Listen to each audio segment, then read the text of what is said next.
Well, in this session, we are going to deal with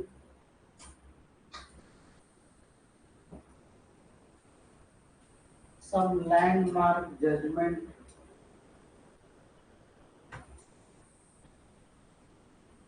of Supreme Court.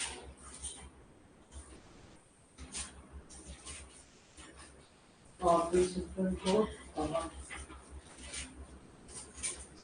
by the Supreme Court in a series of judicial announcements. Okay. So in this session, I am going to plan with that there are certain landmark judgments of Supreme Court, and in this regard, as we have covered so far the preamble, the Union Territory, the citizenship, the fundamental rights, DPSPs, fundamental duties, and to certain parts of judicial review, basic structures, and all. So in this connection, I have just compiled this session that there are certain judgments which are very important, and what are the decisions that Supreme Court has taken, and also it is very important for your examination, because these days if you come across the questions, then always some sort of questions are from these, and also in when it comes to a main examination, it is very important that you go and put these judgments, especially in this regard, while writing answers in fundamental rights or even DPSPs or fundamental duties. So, in this connection, the first judgment which come across is Sankari Prasad.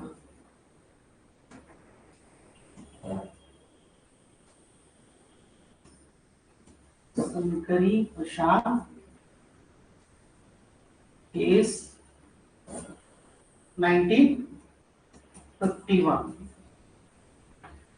So this is the first case in this connection, and in Sankari Prasad case, it was the Supreme Court upheld that your fundamental rights, the amendability of fundamental rights and the constitutionality. So what was there in this particular case, that the fundamental rights, the chapter which is enshrined in Part 3 of the Constitution, whether it is amendable or not, amendable by the Constitution itself. And then after that, this Sankari Prasad case, there is a very famous case of Peru Berry case 1960.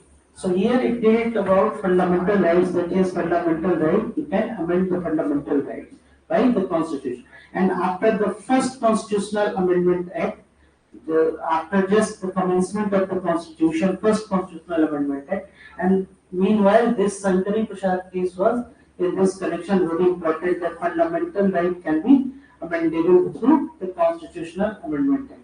Then Beru Valley case, in Beru Valley case, what happened, that this case was Beru Valley versus Union of India. In this case, that there is a one part, New Jalpaiguri, today the place is there is a one place of the Beru Valley, that territory. So when India was demarcated and the partition was came into picture, then Pakistan and India. So East Pakistan, that area, so it has been transferred to East Pakistan. So whether the amendability of Article 3, that Parliament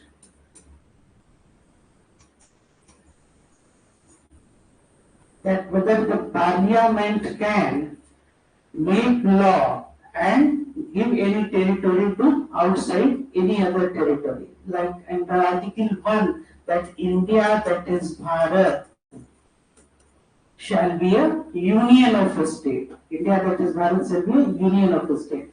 And at the same time, if any alteration of your territory increase the area of territory, diminish the area of any your territory, or any merger or acquisition in this connection, if India is going to acquire any territorial extent or some other, like in 1975, your Sikkim has merged into your Indian territory. So whether the parliament is allowed, so parliament can enact law and it can alter any area of the, already I have mentioned to you in my previous sessions also that parliament can redraw a political map of India without its own taste.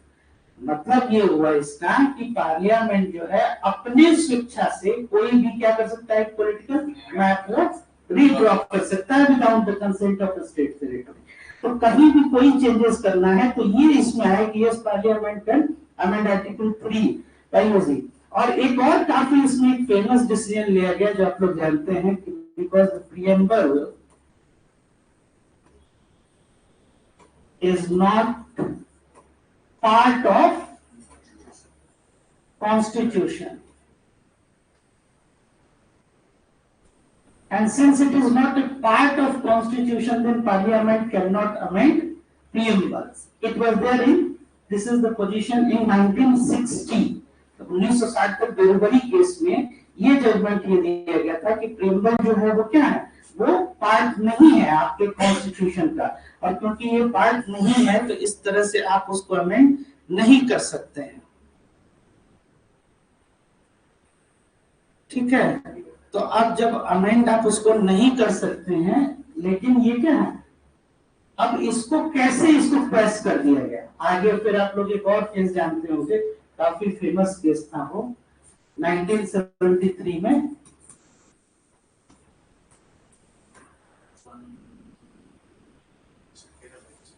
Keshavananda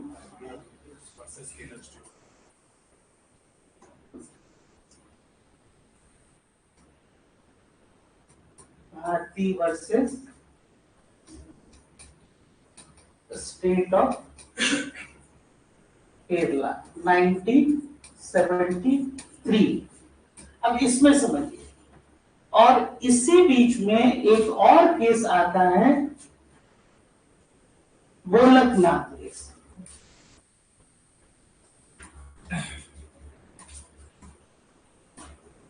ठीक है, इसमें ये क्या किया गया, Golaknath case में ये बताया गया कि जो फंडामेंटल राइट्स हैं, parliament can amend procedure, that amending procedure, but it cannot amend fundamental rights or to the extent of your limitations, certain extent. Whereas in Keswanand Bharti case, it has overruled this judgment, है ना? Or previously what was there in Berubari, preamble is not a part of the constitution, hence it cannot be amended. यहाँ ये कहा गया कि नहीं, ये क्या है, it is a part of an event that parliament can amend any part of the constitution including fundamental right, but what there is certain basic structure,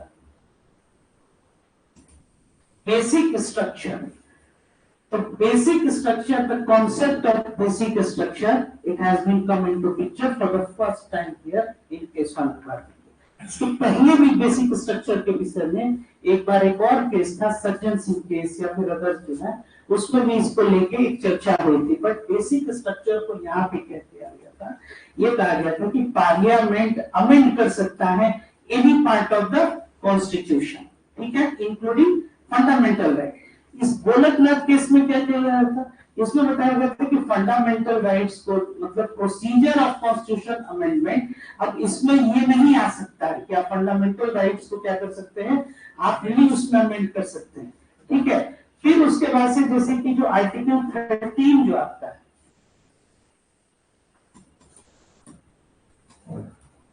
article 13, इसके अंतर्गत जो लॉ है,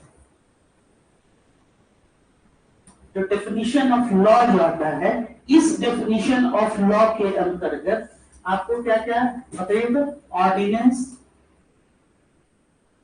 by law, order, rules,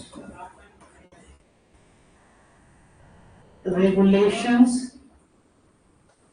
notifications, customs, ये सारी चीज आते हैं, ठीक है। लेकिन जो कॉन्स्टिट्यूशनल अमेंडमेंट आर्टिकल 368 के अंतर्गत होता है, ये लॉ नहीं होता है इसमें, समझ में आया। जैसे कि आर्टिकल 13 जो है वो क्या बताता है कि लॉ किसको कहते हैं। 12 क्या बताता है, डेफिनेशन ऑफ द स्टेट। हम लोग कहते हैं ना कि फंडामेंटल राइट्स में क्या कहते हैं कि that state shall not take away or abuse the fundamental rights of individual. कोई ऐसा रूल बना के, कोई ऐसा कानून बना के, कोई ऐसा नियम, कोई ऐसी सूचना, अधिसूचना, इस तरह से कुछ भी करके वो क्या कर सकता है, आपके फंडामेंटल राइट्स को नहीं जो है वायलेट कर सकता है या उसको नहीं ले सकता है, ऐसा कहा जाता है। अब इसमें यह है कि क्या इस लॉ के डेफिनेशन में 368 के अंतर्गत जो कॉन्स्टिट्यूशन में क्या किया जा सकता है कि जो प्रोसीजर है, तो प्रोसीजर ऑफ कॉन्स्टिट्यूशनल अमेंडमेंट किसको दिया गया है, पार्लियामेंट को। तो पार्लियामेंट का जो कॉन्स्टिट्यूशनल अमेंडमेंट जो भी 368 के अंतर्गत वो कर रहा है, क्या वो लॉ है कि नहीं, द आंसर इज नो, ठीक है। तो इसमें ये कहा गया कि 368 जो आर्टिकल 13 के अंतर्गत जो लॉ है वो नहीं है। इसके बाद से केशवानंद भारती केस में इसको क्या किया गया, इसको ओवररूल किया गया। वो कहा कि कॉन्स्टिट्यूशन के किसी भी पार्ट को वो अमेंड कर सकता है, but subject to basic structure, कि बेसिक स्ट्रक्चर डॉक्ट्राइन जो है यहीं से। और ये जो लैंडमार्क जजमेंट्स जो हम लोग पढ़ रहे हैं, लैंडमार्क जजमेंट्स होता क्या है, तो ये वैसे आपके जजमेंट्स होते हैं जो सुप्रीम कोर्ट के द्वारा जो दिए गए, जो एक तरह से प्रेसिडेंस को स्थापित किया, एक नया लॉ बनाया, एक नया कोई डॉक्ट्राइन को क्या किया, प्रोपाउंड किया। तो ये काफी इंपॉर्टेंट ये जो है ये केसेस होते हैं, जैसे शंकरी प्रसाद केस, उसके बाद में ये बताया बेरोबारी केस, फिर उसके बाद से क्या आया, जैसे इसमें क्या कह रहा है कि preamble was not a part of the constitution, Berubari में, इसलिए क्योंकि वो इंटीग्रल पार्ट नहीं है। दूसरी बात की कहीं भी टेरिटोरी में कोई चेंज करना है तो कौन करेगा, पार्लियामेंट करेगा। पार्लियामेंट उसमें क्या करेगा, अमेंड करके, जैसे कि इसमें बेरोबारी जो एरिया है वो जलपाईगुड़ी के पास जितना आपको होता है, तो ये एक टेरिटोरी क्या है, इसको इस पाकिस्तान को इसमें वो अमेंड करके, ऐसे नहीं कर सकता है क्योंकि वो अथॉरिटी क्या है, आर्टिकल 1 क्या है, so basic India that is Bharat self union of state. और यूनियन ऑफ स्टेट्स, ये जो यूनियन है ये क्या है, इट इज इंडिस्ट्रक्टिबल। यूनियन जब इंडिस्ट्रक्टिबल हो गया और स्टेट्स जो यूनिट्स हैं वो क्या, वो डिस्ट्रक्ट हो सकते हैं, तो वो लॉ इनेक्ट करके वो क्या कर सकता है, ये अथॉरिटी किसके पास है, ये पार्लियामेंट के पास है। क्लियर हो गया यहाँ तक। उसके बाद से ये केशवानंद भारती केस जो है ये 1973 में इसमें ये लाया गया कि ये ओवर रूल्ड कर दिया इसको, ठीक है। फिर इसके बाद से आपको और आगे जो केस आता है वो आता है मिनर्वा मिल्स केस।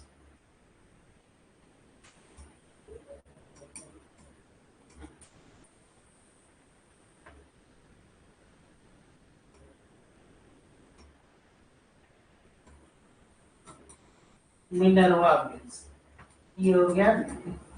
इसमें ये क्या किया, it further fortified the Keshavananda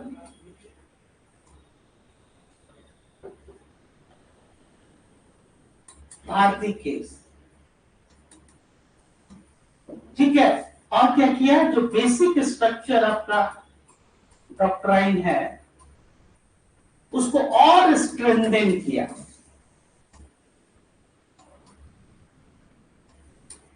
ठीक है, समझ में आया। इसमें क्या किया गया, मिनर्वा मिल्स केस में कि और ज्यादा वो स्ट्रेंथन किया गया। और यहाँ पे ये किया गया कि बताया गया कि जो पार्लियामेंट का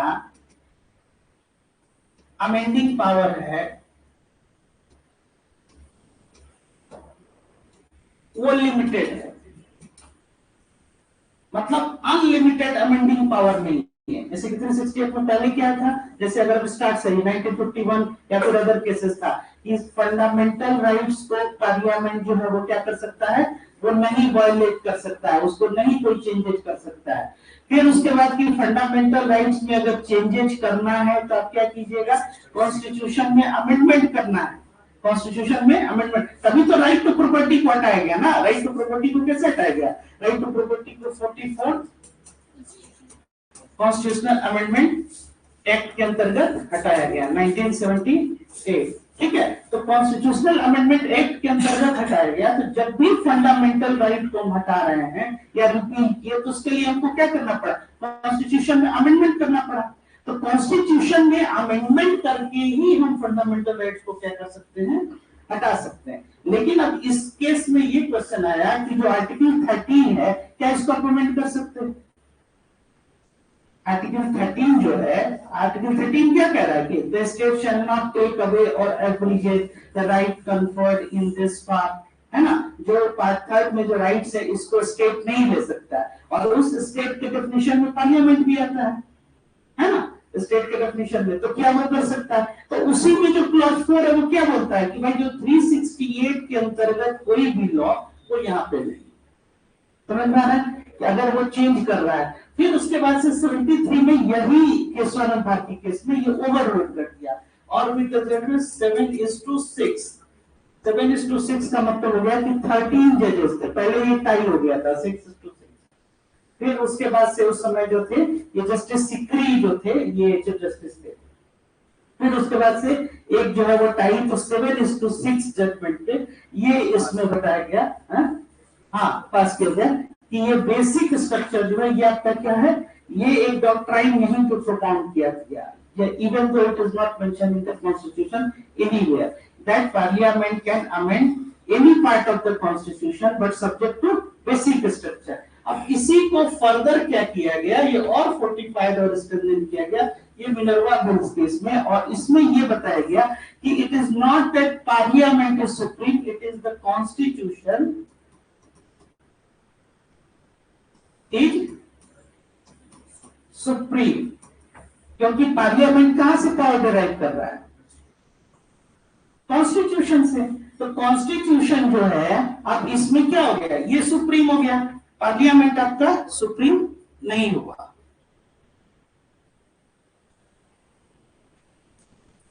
ठीक है, तो क्योंकि पार्लियामेंट को जो डिराइव कर रहा है, जो अथॉरिटी जो भी पावर वो कहां से कर रहा है, कॉन्स्टिट्यूशन से कर रहा है, और कॉन्स्टिट्यूशन ही इसको पावर देता है। इसको हम आप लोगों को डिटेल में बताया भी है कि that parliament with its limited power can not grant itself unlimited power. Clear है यहां तक, मतलब कि इसकी जो शक्तियां हैं वो क्या है, सीमित है। पार्लियामेंट की शक्ति जो है वो लिमिटेड है, अनलिमिटेड नहीं है। और इस डेफिनेशन से स्टेट में आता है पार्लियामेंट। तो पार्लियामेंट कल होके मान लीजिए कि अगर सुपर मेजोरिटी आ जाए या किसी भी अगर आपको ऐसी मेजोरिटी आ जाए तो आप कुछ भी कानून बना सकते हैं, कुछ भी। तो लेजिस्लेचर को आप दे दिए क्या, अधिक पावर दे दिए, क्योंकि स्टेट के जो आपके गवर्नमेंट के जो ऑर्गन है उसमें क्या है, 3, लेजिस्लेचर, जुडिशरी एंड एग्जीक्यूटिव। और इन तीनों में कौन सुप्रीम है, तीनों में कौन सुप्रीम है बताइए, लेजिस्लेचर, एग्जीक्यूटिव है। 3 आदमी मिल के एक एक करके बोल दीजिए, कोई तो सही होगा।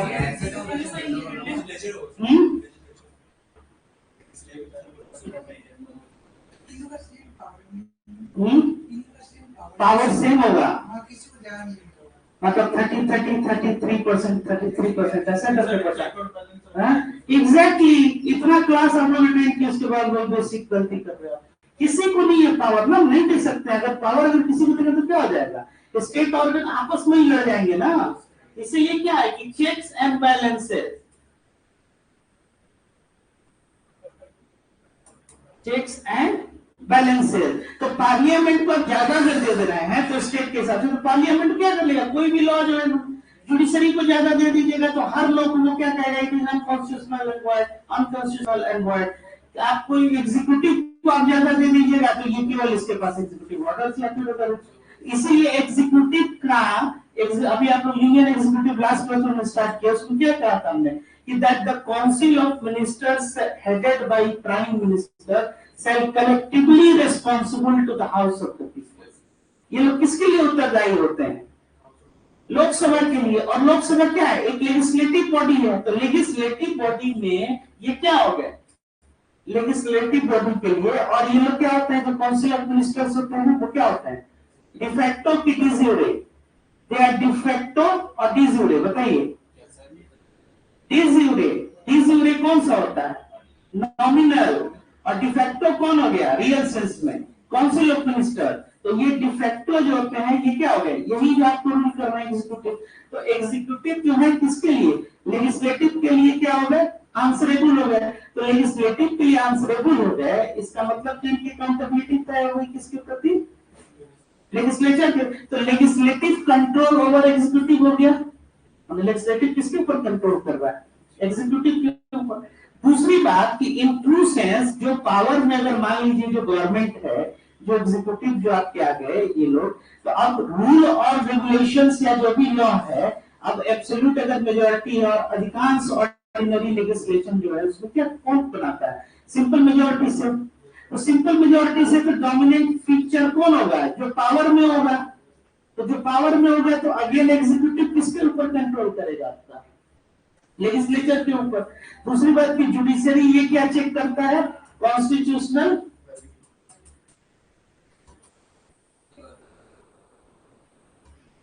वैलिडिटी। तो कॉन्स्टिट्यूशनल वैलिडिटी अगर ये चेक करना है कि कोई लॉ आपका, कोई लेजिस्लेशन, कोई ऑर्डर, कोई नोटिफिकेशन, इवन कस्टम, ये क्या है? अनकॉन्स्टिट्यूशनल नहीं होने चाहिए। ये आपके जो फाउंडिंग प्रिंसिपल है उसके अगेंस्ट नहीं होने चाहिए। क्लियर है यहाँ तक?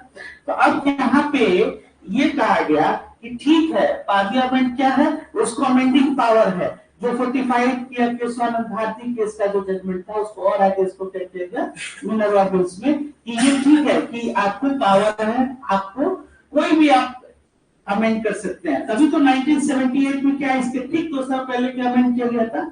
Right to property.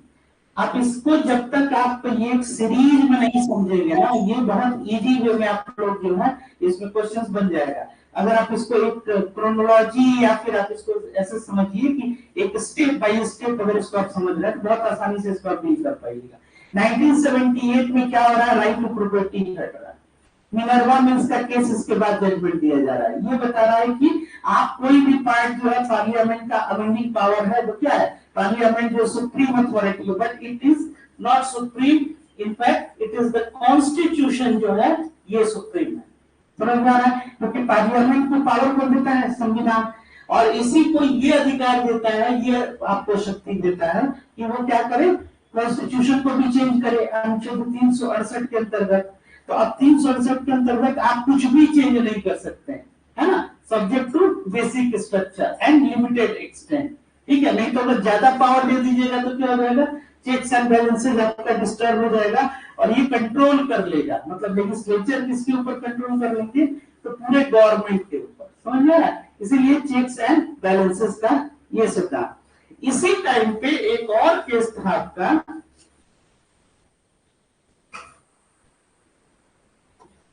Maneka Gandhi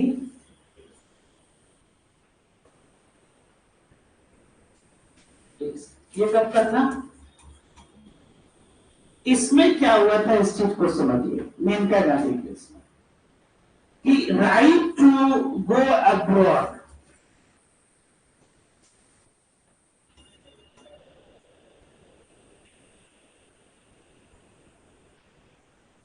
मतलब आपको विदेश जाने का जो क्या है वही कर, ये आपका एक पर्सनल लिबर्टी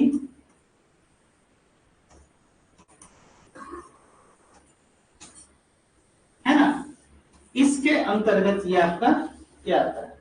पर्सनल लिबर्टी के अंतर्गत आता है। अब इसमें क्या है कि आर्टिकल 21 का जो इंटरप्रिटेशन है कि that no person shall deprived of his life or personal liberty except in according to the procedure established by the law. क्या इसमें है कि आपका जो है लाइफ और पर्सनल लिबर्टी। ये कैसे हम डिप्राइव करेंगे बताइए? तो प्रोसीजर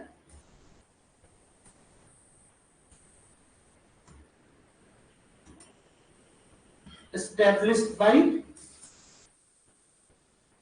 द लॉ, है ना। मतलब कि हम क्या कैसे इसको प्रोसीजर जो है एस्टेब्लिश्ड बाय द लॉ, मतलब कि अगर मान लीजिए कि आप कोई क्या किए, कोई ऐसा कोई आपराधिक कोई आपने एक्ट किया या फिर कोई ऐसा कृत्य किया जिसकी सजा क्या है, मृत्युदंड है, तो मृत्युदंड है तो मृत्युदंड आपको दिया जाएगा। अदरवाइज आपका लाइफ जो है कोई व्यक्ति क्या कर सकता है, नहीं डिप्राइव कर सकता। इवन स्टेट भी नहीं, स्टेट मतलब स्टेट के अंतर्गत क्या हुआ, वो सारे इंस्टीट्यूशन आ गए। तो इसका जो स्टेटमेंट आप लोग पढ़े भी हैं, that no person shall deprive of his life or personal liberty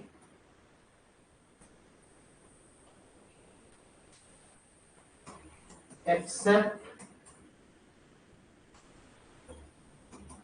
according to the procedure established by law। अब इस चीज को समझिए, यहाँ पे क्या था कि procedure established by law. For the first time in Indian judiciary यहाँ पे क्या आया था, ड्यू प्रोसेस ऑफ लॉ, है ना। अब प्रोसीजर एस्टेब्लिश्ड बाय लॉ का मतलब है कि mere that you have followed a procedure or not, this is the question, ठीक है। लेकिन यहाँ पे ये जुडिशरी ने कहा कि केवल प्रोसीजर जो है वो एस्टेब्लिश कर देने से इतना ही से काम नहीं चलेगा। आपको ये देखना होगा कि जो लॉ आप ये जो इनेक्ट कर रहे हैं, law has to be fair, just and reasonable, ठीक है।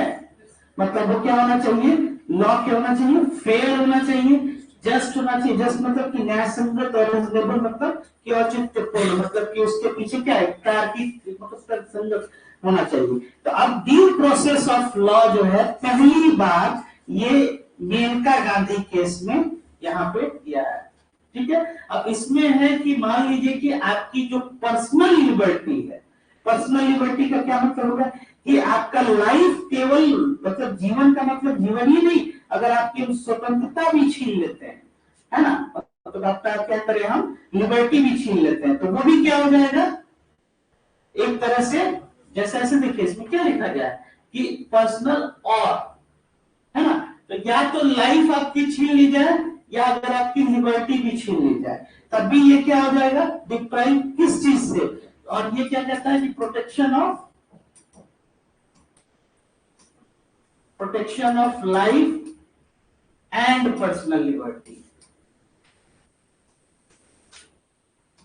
समझ में आ रहा है, ठीक है। तो अब यहाँ पे जो मेनका गांधी केस में ये था कि राइट टू गो अब्रॉड, अगर मान लीजिए कि आपको जैसे जीवन का सारा सुख समृद्धि सब कुछ आपको दिया जाए, शर्त ये है कि इस कमरे के बाहर आपको नहीं जाना, तो आप इसको स्वीकार करेंगे? या अगर स्वीकार कर भी लिए तो ये एक तरह से क्या आपके ऊपर दबाव कि आपको सारी सुख सुविधाएं यहाँ दी जाएगी, लेकिन आपको इस कमरे के बाहर नहीं जाना। तो हम किस पे आपका, ये आपकी लिबर्टी जो है वो छीन ली, तो लिबर्टी छीन लेने का ये मतलब हो गया कि इनफैक्ट आपका जो लाइफ है वो क्या हो गया, लाइफ में हम छीन ले रहे हैं, तो ये हम नहीं डिप्राइव कर सकते हैं। तो यही पे हम कहा गया कि केवल प्रोसीजर जो है आप अगर फॉलो कर रहे हैं तो इट मेक्स नो सेंस, ठीक है। आपको ड्यू प्रोसेस जो है वो ध्यान रखना, और ड्यू प्रोसेस ये कॉन्सेप्ट जो है ये कहा है, ये अमेरिकन कॉन्सेप्ट है ना। प्रोसीजर एस्टेब्लिश कहां से लिया गया है, नहीं ये प्रैक्टिसेस में ये ब्रिटेन में, ऐसे ही हम लोग जापान जो है वो कॉन्स्टिट्यूशन से, जापानीज कॉन्स्टिट्यूशन, लेकिन ये जो प्रोसीजर जो आपका रूल की प्रोसीडिंग्स है ये ब्रिटेन से है, ठीक है। तो अब जो ड्यू प्रोसेस ऑफ लॉ है वो क्या हो गया ड्यू प्रोसेस ऑफ लॉ में, तो ड्यू प्रोसेस ऑफ लॉ इसको आप चाहें तो इक्वेशन में लिख सकते हैं due process of law is equal to procedure established by law plus fair, just and reasonable। ठीक है, तो ये एप्लीकेशन क्या होना चाहिए, फेयर, जस्ट और रिजनेबल होना चाहिए। क्लियर हो गया यहां तक। इसके बाद से इसी से मिलता जुलता एक और लेटेस्ट केस आपका आया, जस्टिस पुट्टा स्वामी। केस के बारे में क्या था उसमें? उसमें यह था कि पासपोर्ट जो है, जैसे कि मान लीजिए आपका पासपोर्ट जो है वो जब्त कर लिया गया कि आप जो है दूसरी जगह नहीं जा सकते, तो आपका अगर हम पासपोर्ट जब्त कर लिए, जैसे कि आपको कैसे करें कि आपको सब कुछ यहीं पे हम कर रहे हैं, आपको सारी सुविधाएं दे रहे हैं, लेकिन आपके साथ ये शर्त है कि आप इस कमरे के बाहर नहीं जा सकते। तो अब राइट टू गो अब्रॉड क्या है, ये आपकी हम लिबर्टी, हम ये कह रहे हैं कि एक प्रोसीजर को फॉलो किया गया है कि नहीं आपका जो है वो पासपोर्ट, लेकिन किसी भी व्यक्ति का पासपोर्ट जब्त कर लेना, जैसे कि आपको आगे चलकर ये भी दिखेगा एक डिफरेंट केसेस में, जिसको क्या किया, आपकी राइट टू प्राइवेसी, जैसे कि आपका आधार नंबर हो गया, आपका अदर जो भी ये बोनाफाइड सर्टिफिकेट या कोई भी इंफॉर्मेशन आपके पास, तो जो राइट टू प्राइवेसी है वो क्या है, जो इसी जस्टिस पुट्टा स्वामी केस के बारे में बता रहे हैं। जस्टिस पुट्टा स्वामी केस जो आपका है ये 2017, ये बहुत लेटेस्ट केस है। इसमें क्या है, इसमें जो आर्टिकल 21 के से ही डिराइव किया हुआ आपका राइट टू प्राइवेसी है ना, मतलब आपको किस चीज का अधिकार है, निजता का अधिकार, मतलब आपका अपना निजी जीवन है। तो अब इसमें आपको जैसा कि हमने बताया भी आर्टिकल 21 पढ़ाया था, तो सबसे ज्यादा इसका इंटरप्रिटेशन पूरे कॉन्स्टिट्यूशन में अगर किसी एक आर्टिकल का हुआ है तो आर्टिकल 21 का हुआ है, और इसके वजह यही है कि लाइफ और पर्सनल लिबर्टी है ना, और जब आप इसका पढ़िएगा तो protection of life and personal liberty, illustration में जब आप देखिएगा तो वो क्या है कि नो पर्सन से deprived of his life or personal liberty. तो अगर आपकी केवल लिबर्टी ही हम छीन ले रहे हैं तो इसका मतलब कि I am violating article 21।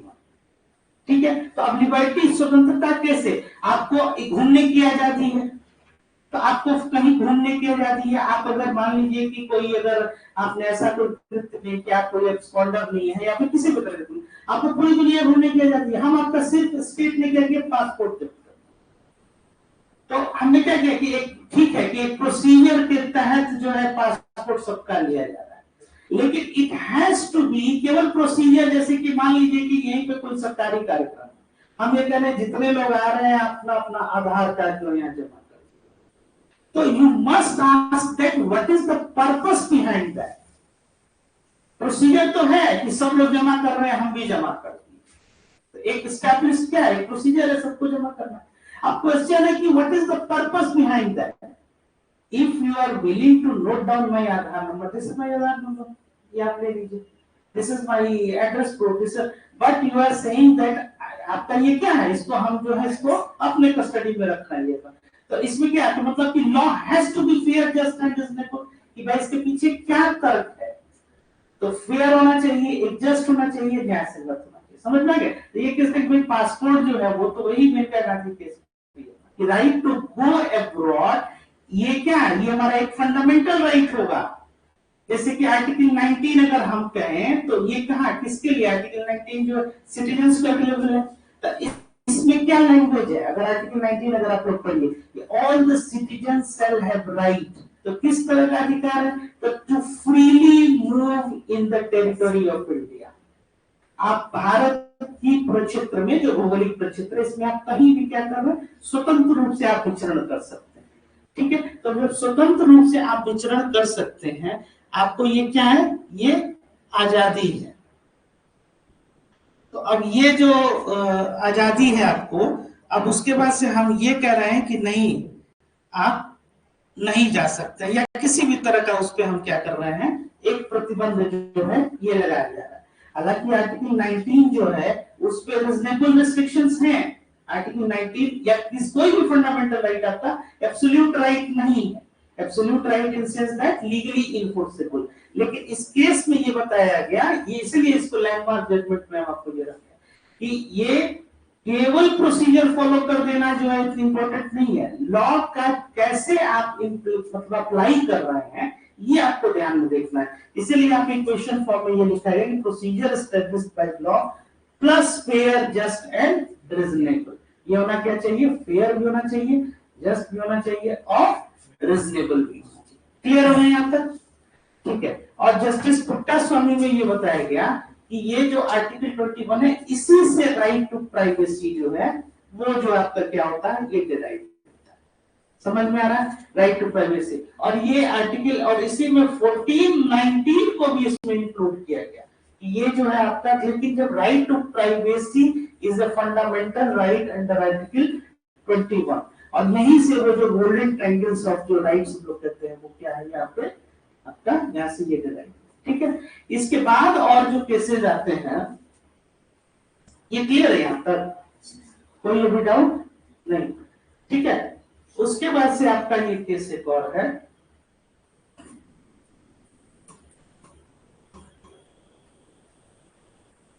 Lily Thomas case 2013। इस केस में क्या था, है किसी को आइडिया? लिली थॉमस केस ये काफी पॉपुलर केस है। जैसे आरपीए एक एक्ट होता है, रिप्रेजेंटेशन ऑफ पीपल्स एक्ट,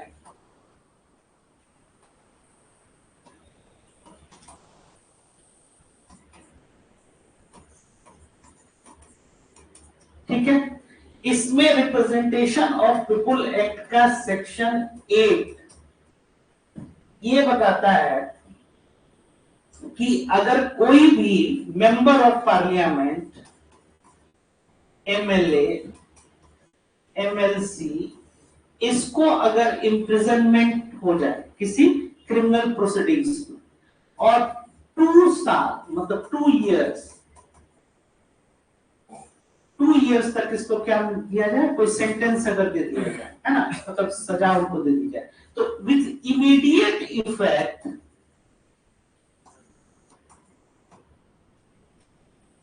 इनकी जो सदस्यता है वो रद्द हो जाएगी और ये कंटेस्ट भी, है ना, ये बहुत इंपॉर्टेंट, ये भी एक आपका कॉन्स्टिट्यूशनल एक लैंडमार्क है, Lily Thomas versus Union of India.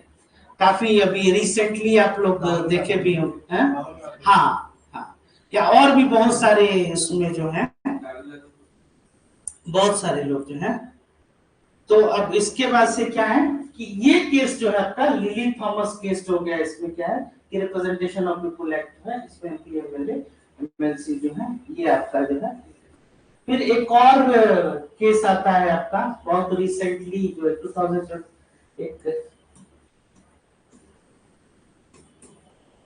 एक Shayara Bano case, any idea? काफी फेमस जो है। हाँ आप बताइए, एनी केसेस? हाँ तलाक के बाद जो केस बना, हाँ हाँ, ₹200 कंसेंट देना था, ₹200 कंसेंट देना था तलाक के बाद। नहीं वो अब शाहबानो केस बोला 1985, वो नहीं, ये रिसेंटली जो है शाहबानो, इसमें यही है कि इसको ट्रिपल तलाक को अनकॉन्स्टिट्यूशनल माना गया। ठीक है। तो ये जो है ये आपके कुछ केसेस जो हैं, इनके अलावे भी और बहुत सारे केसेस जो हैं वो है आपको। ठीक है ना। अब इसको एक बार आप लोग ये ध्यान दीजिए। तो अब जैसे कि इसमें आर्टिकल 21 जो है, अब इसमें ध्यान से देखिए कि केवल प्रोसीजर जो है वो अब जुडिशियल प्रोनाउंसमेंट जो होता है, मतलब कि सुप्रीम कोर्ट अगर कोई भी जजमेंट अगर दे रहा है तो जजमेंट दे रहा है तो it is also a court of record. Court of record का क्या मतलब है कि उसकी जो और इसकी एविडेंशियरी वैल्यू है। एविडेंशियरी वैल्यू का मतलब कि any judgment that has been pronounced by the Supreme Court, you can use these judgments as an evidence। समझ में आ रहा है? मतलब उसको आप सबूत के आधार पर आप क्या कर सकते हैं, जैसे सो एंड सो केसेस में सुप्रीम कोर्ट ने क्या किया, ये जजमेंट दिया। जैसे कि मेनका गांधी का आप उल्लेख कर रहे हैं, मेनका गांधी केस में क्या है, right to go abroad it is my fundamental right, है ना। That court of law has to be the intention of the law, that is very important. इस चीज को समझ रहे हैं आप लोग। तो ये क्या है, ये एक महत्वपूर्ण उसमें एक निर्णय है। अब अगर मान लीजिए कि कल होके डिस्ट्रिक्ट कोर्ट में या और अदर कोर्ट में अगर ये बातें आ रही हैं, तो आप क्या कर सकते हैं, इस केस का उल्लेख कर सकते हैं। केशवानंद भारती केस जो है, इसका आप क्या कर सकते हैं, एक उल्लेख कर सकते हैं। ठीक है। कंटेम्प्ट ऑफ कोर्ट भी है, अगर इसके इतर जाके, इसके क्या जा रहा है, इसके अगेंस्ट जाके अगर कोई दूसरा कोर्ट अगर कोई डिसीजन दे रहा है, तो ये हो जाएगा कंटेम्प्ट भी हो जाएगा, मतलब इसकी अवमानना हो जाएगी सुप्रीम कोर्ट की, इसने इसमें ये जजमेंट दिया है, समझ में आ रहा है। तो ये जो जुडिशियरी है, क्योंकि अब इसी में आर्टिकल 32 भी आप लोग ये पढ़े हुए हैं, आर्टिकल 32 में क्या था कि रिटन ऑर्डर जो है, रिट इश्यू करना जो है, वो भी इसकी अथॉरिटी है उसमें। तो इसमें है कि article 32 direct supreme court to order in form of written, writ कहते हैं रिटन ऑर्डर को। अब उसमें कितने तरह के हैं, जैसे कि हैबियस कॉर्पस हो गया, मैंडेमस हो गया, प्रोहिबिशन हो गया, सर्टियोरेरी हो गया, को वारंट हो गया। तो को वारंट तो सब है ना रिवीजन आप लोग को, ये सब बताया हुआ है। को वारंट क्या है, वारंट इशू करना, नहीं सर, चेक होना चाहिए, चेक जगह पे सर जो है, मतलब पोजीशन को जो होल्ड कर ऑफिस को, मतलब सही विथ व्हाट अथॉरिटी, मतलब व्हाट इज योर अथॉरिटी, आप किस अथॉरिटी से क्या कर रहे हैं, तो किस अथॉरिटी से आप क्या कर रहे हैं, कोई ऑर्डर इशू कर रहे हैं, मतलब ये आपका जुरिस्डिक्शन क्या है ना, मतलब कि आपका जो है वो न्यायिक प्रक्षेत्र क्या है, या आपका जो है आधिकारिक प्रक्षेत्र क्या है। ऐसा तो नहीं कि आप अपने जुरिस्डिक्शन से बाहर जाके जो है आप कोई ये ऑर्डर दे रहे हैं। तो विथ व्हाट अथॉरिटी, प्रोहिबिशन और सर्टियोरेरी,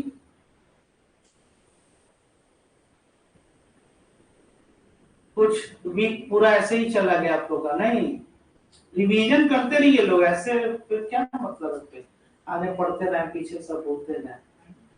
हैबियस कॉर्पस फंडामेंटल राइट खत्म हो गया, डीपीएसपी खत्म हो गया, फंडामेंटल ड्यूटी खत्म हो गया, भूल गए हैबियस कॉर्पस, सभी कमांड जिसको मतलब आप नहीं, वी कमांड तो मैंडेमस होता है, टू कमांड या we order, habeas corpus to have the body, अच्छा to have body, yes sir, हाँ टू हैव द बॉडी, मतलब कि इंडिविजुअल, प्राइवेट इंडिविजुअल, इसमें एडीएम जबलपुर वर्सेस इसका एक काफी इंपॉर्टेंट केस था, उस पर भी यहाँ पे क्या किया गया, आगे चल के उसको क्या कर दिया गया। फिर जैसे कि अनलॉफुली अगर कोई डिटेंट है, तो अनलॉफुली डिटेंशन नहीं हो सकता, लॉफुली अगर कोई डिटेंट है तो वो हो सकता है। जैसे प्रिवेंटिव डिटेंशन, प्यूनिटिव डिटेंशन भी आप लोग को हम बताए हुए हैं, है ना। ये सब इसको रिवीजन में रखिए लोग, नहीं तो फिर कोई मतलब नहीं है इस तरह की पढ़ाई का, है ना। तो ये क्लियर हो गया, नहीं तो क्वेश्चंस क्या हो जाएगा ना, बहुत कंफ्यूजन आ जाएगा आप लोग को, कि इसको सीरीज बाय सीरीज जो है इसको पढ़ते रहिए, कंफ्यूजन तो फिर कोई मतलब नहीं है, जो बेसिक कॉन्सेप्ट जो है ये नहीं क्लियर रहेगा। ये क्लियर हुआ ये सब ना, ये judgement.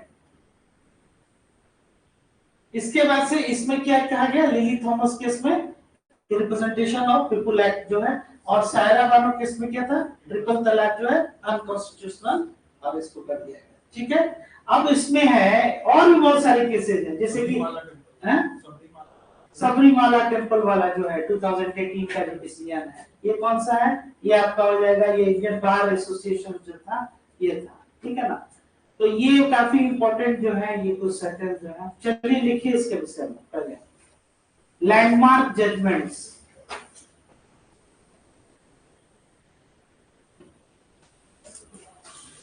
Landmark judgments,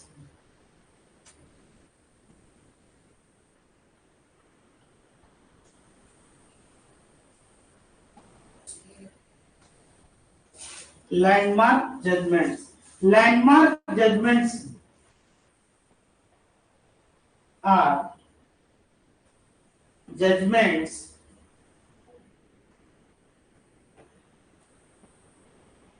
which have been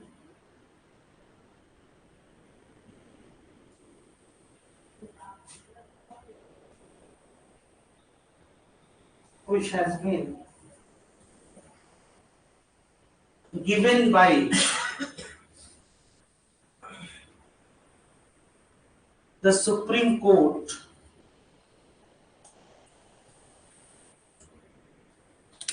in order to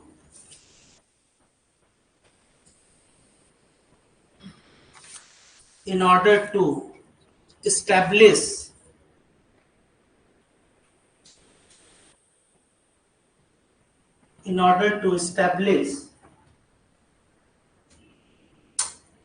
some precedence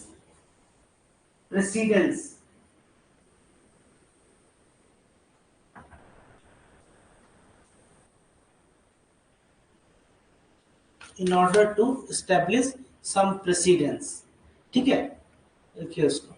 अब इसमें क्या है कि ये एक ऐसे जजमेंट्स होते हैं जिसमें क्या हो गया कि कुछ ऐसा एक कॉन्स्टिट्यूशनल डेवलपमेंट हो गया या एक प्रेसिडेंस ऐसा हमने क्या किया, एक एस्टैब्लिश कर दिया, जिससे कि क्या हो जाएगा कि फर्दर जो है आगे फ्यूचर में हाँ काम आएगा, नहीं फ्यूचर में इसको क्या हाँ एक एविडेंस के तौर पर यूज करेंगे। इतना ही नहीं, बहुत सारे जगह इंटरप्रिटेशन में जैसे कंफ्यूजन होता है, जैसे कि उसके मतलब एक एक कई जगह क्या होता था, जैसे कि सिंपल क्वेश्चन यही समझिए कि एक तरफ आप क्या करें कि फंडामेंटल राइट को स्टेट क्या करे, वो टेक अवे और एब्रिजेस नहीं कर सकता, नहीं छीन सकता है। दूसरी तरफ आप कहते हैं कि भाई पार्लियामेंट क्या है, वो कॉन्स्टिट्यूशन के किसी भी आर्टिकल को इंक्लूडिंग प्रीएम्बल क्या कर सकता है, वो अमेंड कर सकता है। तो क्यों नहीं कॉन्स्टिट्यूशनल अमेंडमेंट करके या एक नॉर्मल लेजिस्लेशन से क्या फंडामेंटल राइट को हटाया जा सकता है? द आंसर इज नो, क्योंकि ये समस्या आएगी, ये व्यवहारिक समस्या। तो अब इसमें क्या है कि फंडामेंटल राइट को अगर अमेंड करना है तो पार्लियामेंट को क्या करना होगा, कॉन्स्टिट्यूशनल अमेंडमेंट करना होगा आर्टिकल 368 में, तभी राइट टू प्रॉपर्टी को हटाया गया है, जैसे 44 कॉन्स्टिट्यूशनल अमेंडमेंट। उसके पहले है कि क्या आर्टिकल 13 जो है इसको हटाया जा सकता है। तो आर्टिकल 13 का जो क्लॉज 4 है वो क्या बोलता है कि nothing in this article shall apply any law under article 368। इस 13 में जो डेफिनेशन लॉ का है, इस लॉ के अंतर्गत कॉन्स्टिट्यूशनल अमेंडमेंट एक्ट नहीं आएगा। समझ में आ गया? नहीं तो कॉन्स्टिट्यूशनल अमेंडमेंट एक्ट अगर वो आ जाता तब ये प्रॉब्लम हो जाता। फिर उसके बाद से ये कह रहा है कि भाई जो अमेंडिंग पावर है जो पार्लियामेंट का, कॉन्स्टिट्यूशन को कौन अमेंड कर सकता है। फिर और जैसे सीरीज में है कि फंडामेंटल राइट्स में अगर कोई चेंजेस करना है तो कॉन्स्टिट्यूएंट असेंबली ही करेगी। कॉन्स्टिट्यूएंट असेंबली को कब भंग कर दिया गया था, कोई बताएगा? नहीं 57। तो कॉन्स्टिट्यूएंट असेंबली उसके बाद थी ही नहीं। तो फंडामेंटल राइट में चेंज करना है तो कॉन्स्टिट्यूएंट असेंबली, आज के डेट में तो कोई मेंबर नहीं है। तब उसमें ये चेंज किया गया कि नहीं ऐसा नहीं है, उसको क्या कर सकता है, पार्लियामेंट चेंज कर सकता है, लेकिन कॉन्स्टिट्यूशन में अमेंडमेंट करके। फिर उसके बाद से ये डॉक्ट्राइन ऑफ आपका ये बेसिक स्ट्रक्चर आया, और बेसिक स्ट्रक्चर में क्या बताया गया, yes it can amend any part of the constitution subject to basic structure. अब 73 में ये तो दे दिया गया कि पार्लियामेंट को क्या है कि पार्लियामेंट अमेंड कर सकता है, कोई भी आर्टिकल दिया गया, ये 1973 की बात है। फिर 1975 में एक बहुत बड़ा एक यहाँ पे इंडिया में एक घटना घटता है, किसी को मालूम है कौन सी घटना घटती है? हाँ, नेशनल इमरजेंसी लागू होता है। तो जैसे जैसे घटनाएं आएंगी उसके हिसाब से जजमेंट होगा। तो 73 के सोलन भारती केस में ये क्या दिया गया, 75 में आप क्या नेशनल इमरजेंसी लग जाती है। तो नेशनल इमरजेंसी लग जाती है तो अब वो नेशनल इमरजेंसी में आपका आर्टिकल 19 जो है या इसके जो राइट्स है वो क्या ऑटोमेटिकली वो खत्म हो गए। तो even in emergency, national emergency, your article 21 जो राइट टू लाइफ है और आर्टिकल 20 20 और 21 वो नहीं हटेंगे।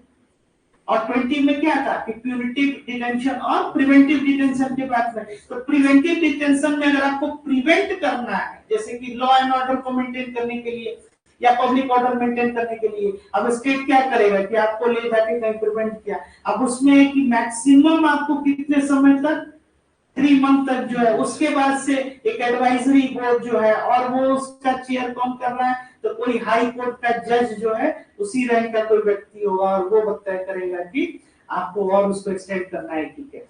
तो 3 मंथ तक आपको यहाँ तक रखा गया, समझ में आ रहा है ये ना।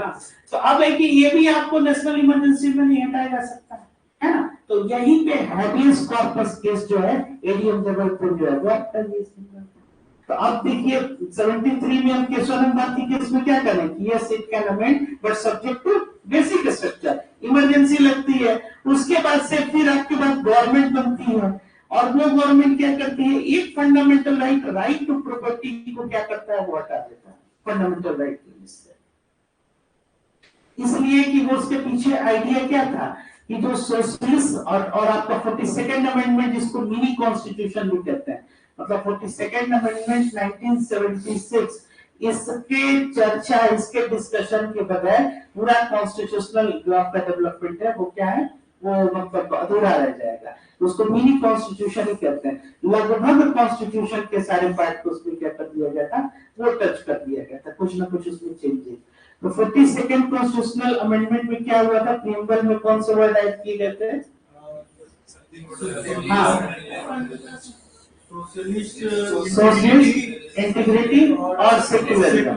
तो अब ये 3 शब्द जो है ये, और सोशलिस्ट वर्ड यूज किया गया प्रीएम्बल में, वही इंटरप्रिटेशन किया गया कि जो कंसंट्रेशन ऑफ वेल्थ है इसको ये नहीं होना चाहिए।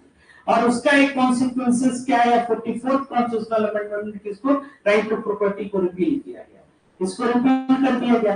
फिर जो 78 में ये जो था कि भाई इसको आपने फंडामेंटल राइट से हटा दिया कॉन्स्टिट्यूशन में अमेंडमेंट करके, तो ये किस लिमिट तक, किस हद तक कर सकते हैं, किस हद तक वो अमेंडमेंट कर सकता है।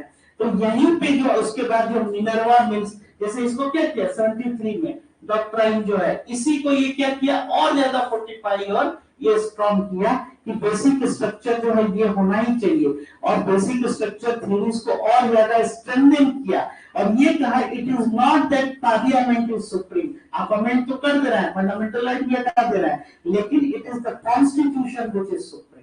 क्लियर हो गया, क्योंकि पार्लियामेंट को भी अथॉरिटी मिलता है कॉन्स्टिट्यूशन से।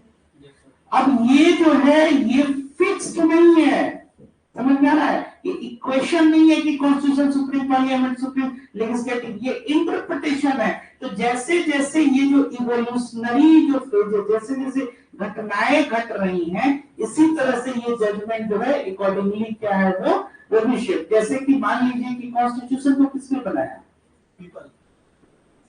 तो सुप्रीम कौन हुआ, पीपल। अब यही लोग अगर मिलके ये कहें कि कुछ और चेंजेस उसमें आप क्या कीजिए, ये कीजिए या लेजिस्लेटिव कंट्रोल को बढ़ाइए टू सर्टेन एक्सटेंट, तो हो सकता है। और इसकी वैलिडिटी कौन ये चेक कर रहा है, ये जुडिशियल। इसीलिए 1980s में अब ये केस कौन सा आ गया, मिनर्वा में। और 78 में आपका क्या, ये मेनका गांधी केस आपको बताई थी कि प्रोसीजर एस्टैब्लिश्ड बाय लॉ और ड्यू प्रोसेस ऑफ लॉ, कि केवल प्रोसीजर एस्टैब्लिश कर देने से नहीं होगा, क्या हो जाएगा उसमें, फेयर, जस्ट और रिजनेबल होना चाहिए। ठीक है, फिर उसके बाद से और आप केसेस आगे देखिए, जैसे कि इसमें आपको हमने ये बताया कि अब अगर उसमें है कि सबको इम्यूनिटी मिली हुई है, जितने लेजिस्लेटिव स्फीयर के लोग हैं, जजेस को अपनी इम्यूनिटी मिली हुई है।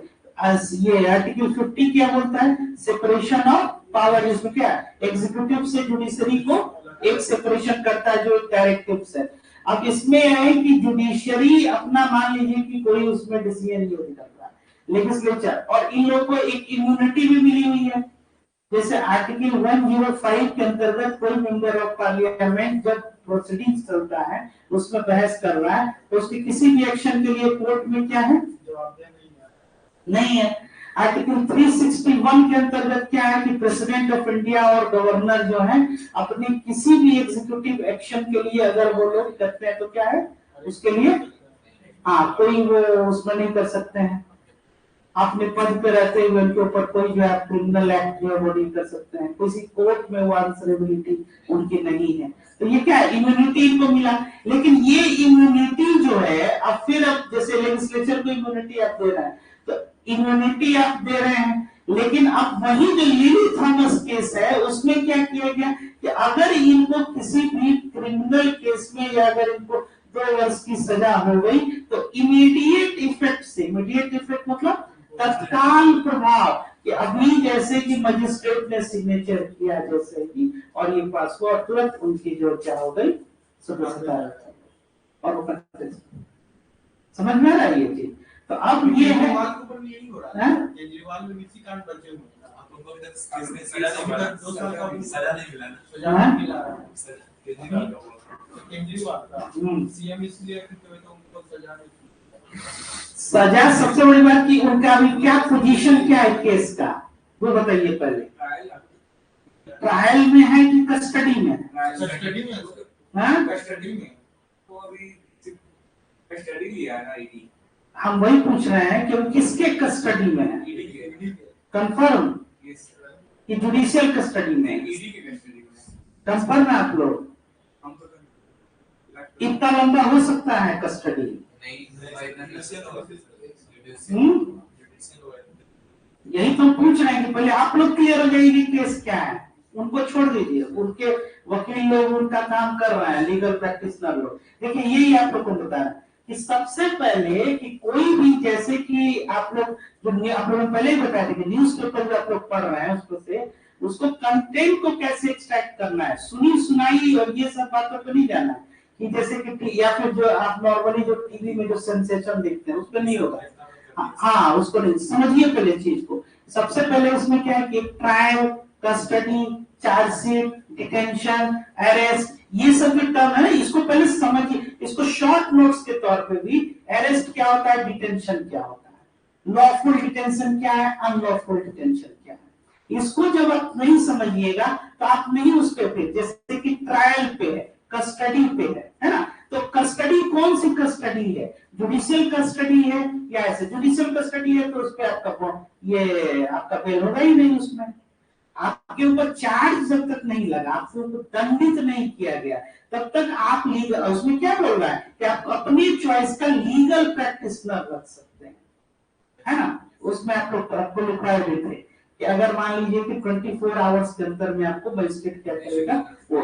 तो जो अनलॉफुल अगर डिटेन किया है इस केस में हैबियस कॉर्पस जो है वो प्राइवेट बॉडीज के अगेंस्ट में भी और इंडिविजुअल्स के अगेंस्ट में भी वो क्या कर सकता है, सुप्रीम कोर्ट उसमें वो ऑर्डर दे सकता है। तो पहले ये कंफर्म कीजिए कि वो क्या, तो केस जब भी इस तरह का जो कंटेम्पररी जो इंस्टेंसेस आ रहे हैं उसको समझिए पहले कि ये क्या है, कि वो हिरासत में लिए गए हैं, किसका हिरासत है। तो जैसे कि जुडिशियल का अगर वो कस्टडी है, न्यायिक हिरासत में है, कि उसको मान लीजिए कि कोई एजेंसी गवर्नमेंट की हिरासत में ले गई है, जैसे कि आप उल्लेख कर रहे हैं सीबीआई, ईडी हो गया, या पुलिस ले गई है, तो पुलिस ले गई तो पुलिस क्या करेगी, चार्ज बनाएगी उसके बाद से उसको। हाँ तो इस चीज को समझिए पहले, ठीक है ना, तब उसके बाद तो उसमें बेल नहीं होगा। हाँ तो ये लॉफुल हो गया। इसी तरह से जैसे इन लोगों को इम्यूनिटी मिली हुई है, मेंबर ऑफ पार्लियामेंट्स को, एमएलसीज को, एमएलएस को, इनको मिली हुई है एग्जीक्यूटिव ऑर्डर अगर कोई भी अगर वो कर रहे हैं, जैसे प्रेसिडेंट ऑफ इंडिया को आर्टिकल 361 के अंतर्गत, समझ में आ रहा है ये। तो ये जैसे जैसे आपका इवॉल्व होगा, इसलिए ऐसा नहीं है कि आप उसको फिक्स्ड करवाएं कि यही होगा। जैसे कि मान लीजिए कि कोई कृत्य इन्होंने किया और आपने भी किया, तो दोनों को समान कृत्य के लिए समान सजा जो है ये जरूरी नहीं है। ये लॉ कहता है कि भाई इसमें उसके पीछे और क्या देखा जाता है, that law has to be fair, just and reasonable, intention क्या है, और भी जो है आपकी बहुत सारी चीजें उसमें जो देखी जाती है, समझ में आ रहा है ना। तो ये आपको और कोई क्वेश्चन आप लोग का? किसमें? हाँ हाँ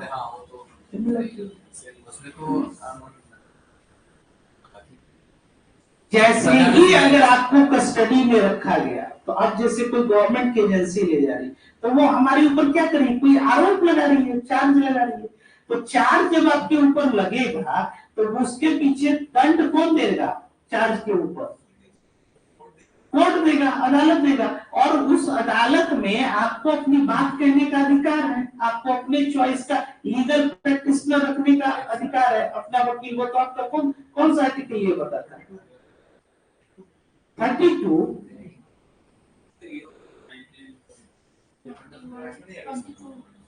22 बोलता है। हाँ जिसमें आपका ये क्या है, कि आपको प्रोटेक्ट किया जाता है, जिसमें एक अरेस्ट और डिटेंशन से। और इसमें क्या है कि आर्टिकल 20 कन्विक्शन ऑफ ऑफेंसेस, जिसमें आपको डबल जियोपार्डी और एक्स पोस्ट फैक्टो लॉ जो आपका लिया था, ये सब फैक्ट याद रखिए आप लोग, नहीं तो मुश्किल में पड़ जाइएगा, कंफ्यूजन हो जाएगा इधर। हाँ आने से पहले पढ़ के हाँ आने से पहले पढ़ के आए। हाँ नहीं तो उसमें कोई दिक्कत नहीं है, वो तो इसलिए उसको बार बार रिवीजन करते रहिएगा। मेमोरी इज बाय रिवीजन, आने से पहले भी पढ़िए, जाने के बाद भी पढ़िए, यहाँ भी पढ़िए। अब सारा जो है ये वीडियोस जो है वो ऑनलाइन, उसके बाद फिर से रिपीट कर लीजिए देख के, तो सब याद हो जाएगा, ठीक है ना। तो अब इसमें हम क्या बता रहे हैं कि ये जो है आपका, कि अब उसमें आपको अपने चॉइस का लीगल प्रैक्टिशनर रखने का अधिकार है ना, आर्टिकल 22 के अंतर्गत लीगल प्रैक्टिशनर आप अपने चॉइस का वो रख सकते हैं। तो अब जब आपके ऊपर चार्ज लगेगा, तो चार्ज लगेगा और उसके बाद से आप क्या है कि न्यायिक प्रक्रिया के तहत आपका ये अधिकार है, आप जो है अपनी बात को उसके बाद से आपका जो, अगर आपको अगर सजा तक हो गया साबित, तो आप दंड के बाद ही होंगे, और दंड जो भी है वो दिया जाएगा।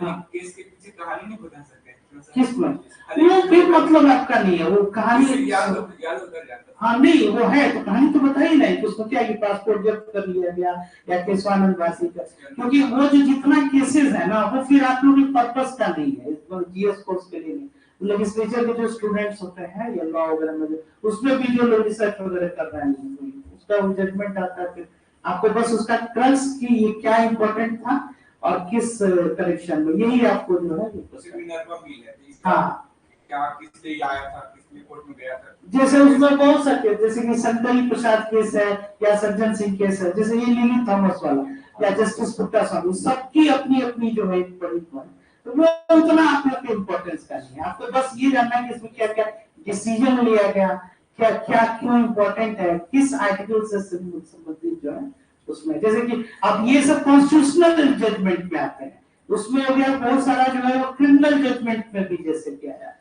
जैसे कि आपको लैंडमार्क जजमेंट में एक और था, जैसे कि निर्भया केस जो है ना, उसमें भी ये लैंडमार्क, लेकिन अब जैसे कॉन्स्टिट्यूशनल जजमेंट कौन कौन से हैं ये हम लोग को ये देखना, ठीक है ना। चलिए नेक्स्ट लिखिए, तो पहले लैंडमार्क जजमेंट का पहले लिखिए शंकरी प्रसाद।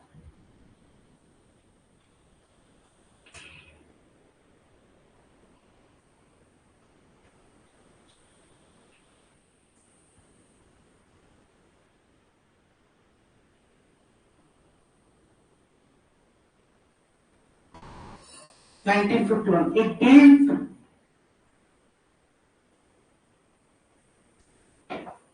with the amendability of fundamental rights.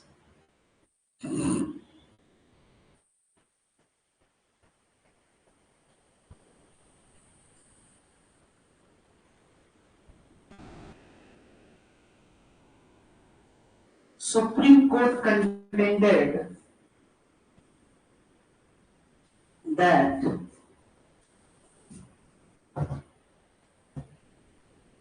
Parliament's power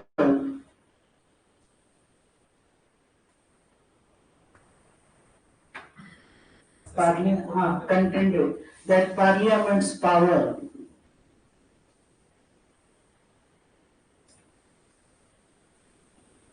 to amend under Article 368 includes the power to amend fundamental rights.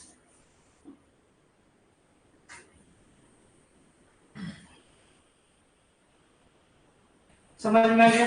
अब इसमें ये क्या कह रहा है कि ये सब कुछ आप इसमें ये जो 368 जो है, अब 368 जो है उसपे दो पार्ट है, आप देखिएगा ध्यान से। एक को कहते हैं कि प्रोसीजर को वो बताता है ना, कि procedure to amend the constitution. तो अब उसमें क्या है कि एक पार्ट बताता है कि कैसे प्रोसीजर है, दूसरा पार्ट ये बताता है कि आपका जो अमेंडिंग जो पावर है उसको क्या कहते हैं, कॉन्स्टिट्यूएंट पावर, ठीक है। जैसे पार्लियामेंट को दो तरह के पावर होते हैं, एक को बोलते हैं लेजिस्लेटिव पावर और एक को कहते हैं कॉन्स्टिट्यूएंट पावर। तो लेजिस्लेटिव पावर का इस्तेमाल करके पार्लियामेंट क्या करता सकता है, कोई लॉ को लेजिस्लेट करेगा, है ना, और जो इसका आपका कॉन्स्टिट्यूएंट पावर है उसका इस्तेमाल करके वो क्या करेगा, कॉन्स्टिट्यूशन में कोई अमेंडमेंट करेगा, कोई संशोधन करेगा, और any changes in the constitution is called amendment. ठीक है, अब है कि कुछ ऐसे अमेंडमेंट होते हैं जिसके लिए आपको आर्टिकल 368 की जरूरत नहीं पड़ती है, जैसे कि आपका ये आर्टिकल 2, 3, 4 जो आप चेंज करते हैं, आर्टिकल 169 हो गया, लेजिस्लेटिव काउंसिल को जैसे हटाना है, या फिर आपका ये जो अल्टरेशन डिविजन, आप अगर मान लीजिए टेरिटोरी का अगर या नाम बदलना है कहीं का, इसके लिए आपको 368 के अंतर्गत कॉन्स्टिट्यूशन में अमेंडमेंट करने की आवश्यकता नहीं होती है। ठीक है, ये क्या हो गया, ये आपको नॉर्मल सिंपल मेजोरिटी, सही मेजोरिटी बता रहे हैं, तो मेजोरिटी से आपको क्या होता है, वो चेंज हो सकता है। क्लियर हो गया, तो अब है कि any changes in the constitution is called constitutional amendment, but not necessarily under article 368। तो 368 का एक पार्ट प्रोसीजर बता रहा है और दूसरा पार्ट ये क्या बता रहा है, तो ये बताता है कि we grants power to amend the constitution to parliament with its constituent power. उसको क्या बोलते हैं, इसको संविधायी शक्ति कहते हैं, कॉन्स्टिट्यूएंट पावर, और एक पावर को क्या कहते हैं, legislative power, to legislate a law, है ना, जैसे कोई लॉ को बनाना है, फ्रेम ए लॉ। ठीक है, तो अब इस आर्टिकल में ये कह रहा है, और इस जो शंकरी प्रसाद केस में ये था कि पावर टू अमेंड जो ग्रांट किया गया आर्टिकल 368 के अंतर्गत, इसमें फंडामेंटल राइट्स को भी वो क्या कर सकता है, अमेंड कर सकता है।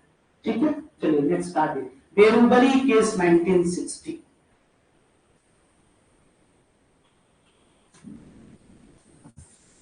This case was regarding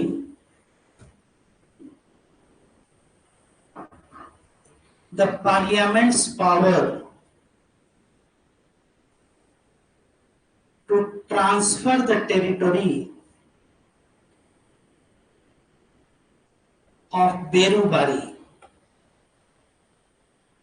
to Pakistan. The Supreme Court examines the Article 3 in detail. Article 3 in detail and held that Parliament cannot make laws under this article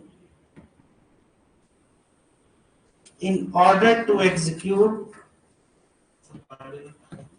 cannot make laws in this article in order to make Indo-Pak agreement, in order to execute the Indo-Pak agreement. Paragraph change करके लिखिएगा, further it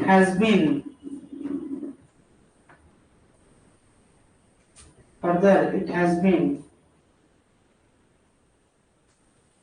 taken into account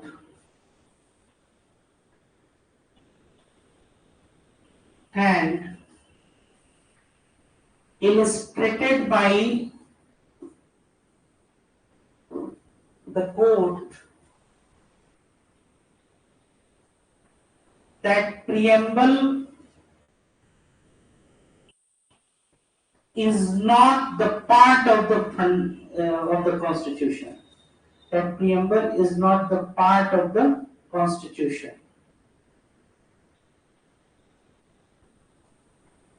ठीक है, preamble क्या है, वो part नहीं है, hence it cannot be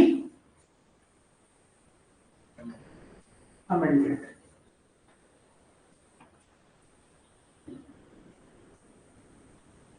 next लिखिए, Golaknath case.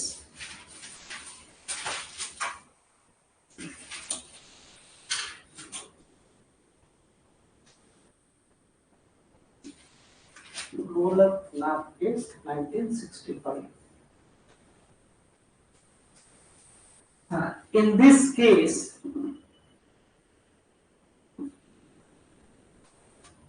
the Supreme Court upheld that whether Article 13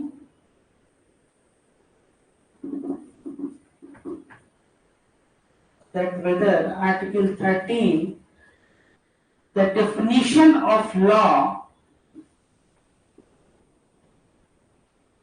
includes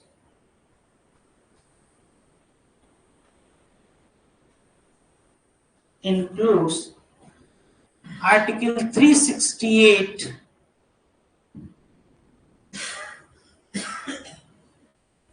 or fundamental rights are amendable or not.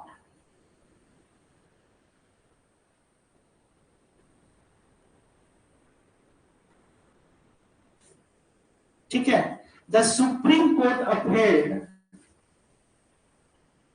that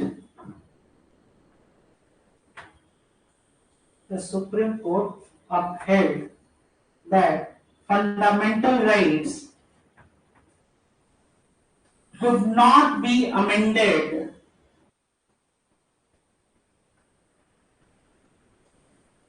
and for that purpose very important ये statement है, इसको underline कीजिएगा. For that purpose, a new constituent assembly is required. A new constituent assembly is required. एक नई संविधान सभा आपको चाहिए.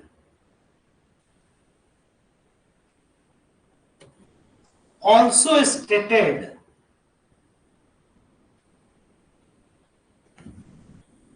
that the power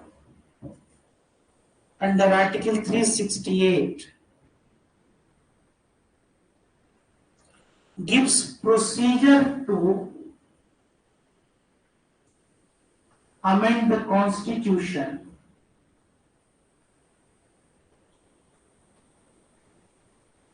but does not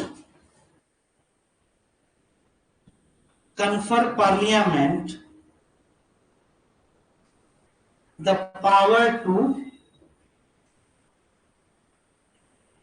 amend the Constitution. ठीक है, ये कहां से डिराइव होता है? ये यही आर्टिकल 30 क्लॉज 4 है ना. इसमें ये क्या बोलता है कि nothing in this article shall apply constituent amendment जो है ना आपका आर्टिकल 368 के अंतर्गत.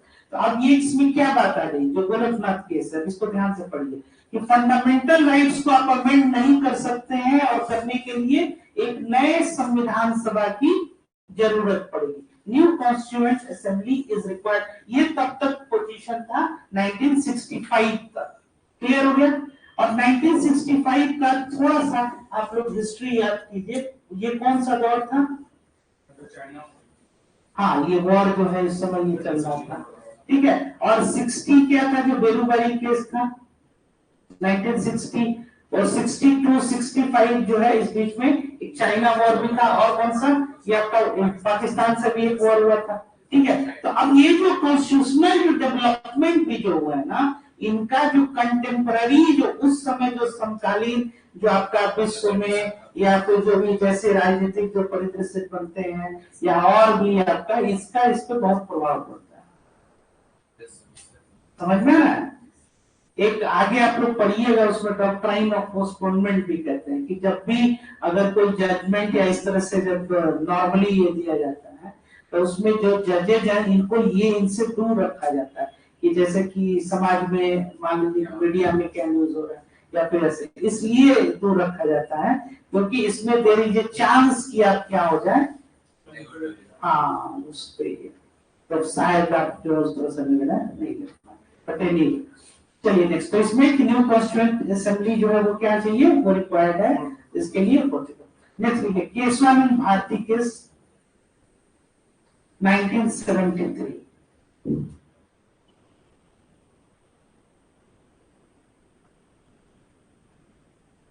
ठीक है. केशवानंद भारती केस को देखिए क्या था इसमें। it overruled the Golaknath case judgment. ठीक है, it overruled the Golaknath case judgment and the Supreme Court upheld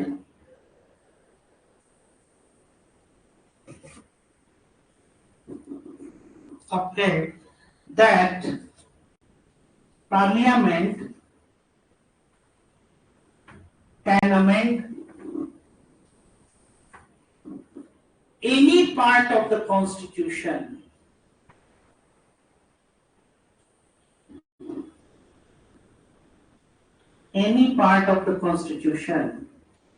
including what? Including basic structure. Very good. Including the preamble. तभी तो 73 में जजमेंट आया और 76 में हम लोग क्या कर दिए 42nd कॉन्स्टिट्यूशनल अमेंडमेंट। समझ में आ रहा है? अगर ये नहीं होता तो प्रीएम्बल और 60 में हम क्या करें तो प्रीएम्बल में नहीं आप कर सकते हैं इवन तो it is integral part of the. अब वो पार्ट है, मान लीजिए वो कॉन्स्टिट्यूशन का पार्ट है कि नहीं, तो पार्ट है तो किस पार्ट में है? और प्रीएम्बल क्या है? It is heart and soul of, it is the soul of the constitution. अब सोल ऑफ द कॉन्स्टिट्यूशन है, फिलॉसफी आपका क्या है? It is enshrined in the preamble और यहीं से उसकी भले ही वो लीगल सैंक्टिटी आपका वर्टर है लेकिन नहीं है वो, लेकिन हर एक आर्टिकल के इंटरप्रिटेशन में प्रीएम्बल सब क्या है? तो जो फिलोसफिकल हमारा या जो भी फिलोसफी जो है वो एनश्राइन्ड का है कॉन्स्टिट्यूशन के टेबल। हाँ पूछ रहे हैं कुछ क्या? नहीं क्वेश्चन कुछ पूछ रहे हैं। तो उसके बाद सब इसमें क्या हो गया कि केशवानंद भारती केस में ये बताया गया कि नहीं आप किसी पार्ट को भी अमेंड कर सकते हैं। एंड एट द नेक्स्ट लिखिए and the doctrine of basic structure has been propounded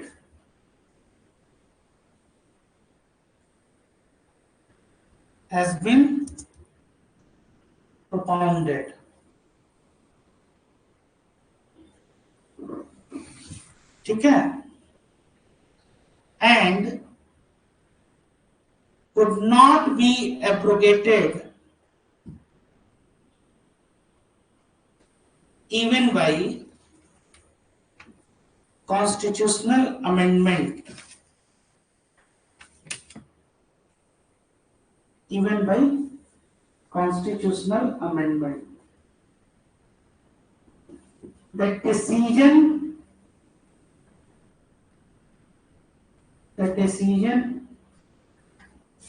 by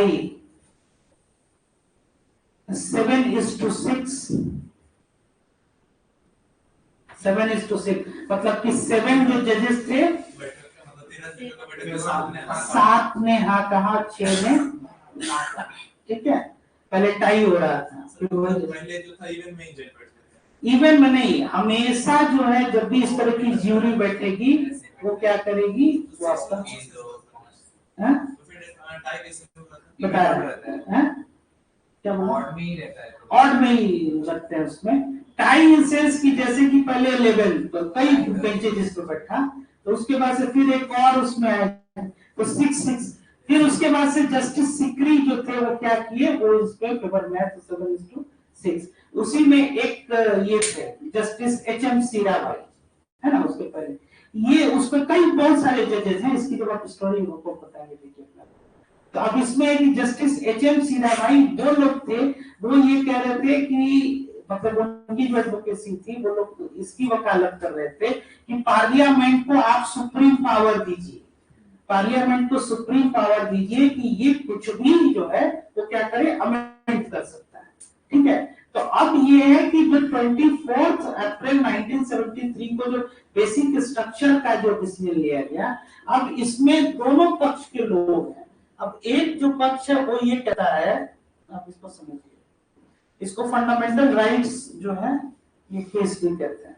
ठीक है, तो अब उसमें ये कहा एक पार्ट वो लोगों ने ये कहा कि पार्लियामेंट को आप जो है मतलब सुप्रीमेसी आप ये प्रोवाइड कीजिए ताकि ये कुछ भी अमेंड कर सके इस पूरे कॉन्स्टिट्यूशन में, है ना। तो वो लोग थे कि लेजिस्लेचर को ही पावर दे दीजिए, क्योंकि जो लेजिस्लेचर होते हैं वो कौन होते हैं, इलेक्टेड बाय द पीपल। और आज भी आप कई हद तक ये देखिएगा कि अब ये भी बहस आ रही है कि जो कॉन्स्टिट्यूशनल अमेंडमेंट उसका प्रोसेस क्या है, वो बहुत ज्यादा जो है वो कठिन है। जैसे कि 2/3 मेजोरिटी आपको चाहिए, फिर उसके बाद से अलग अलग दोनों हाउसेज में क्या करना है, वो पास करना है। तो इस तरह से जो कॉन्स्टिट्यूशनल अमेंडमेंट जो एक्ट है, इसके ऊपर क्या करिए कि कम से कम जुडिशरी इसके ऊपर कोई अंकुश न लगाए, है ना, उसको पास कर लेंगे। ये इसमें क्या हो सकता है कि जब ये बेसिक स्ट्रक्चर, जब ये डॉक्ट्राइन आया, तो वो ये बताया गया कि आप कॉन्स्टिट्यूशन में अमेंडमेंट करके भी ये चेंज नहीं कर सकते।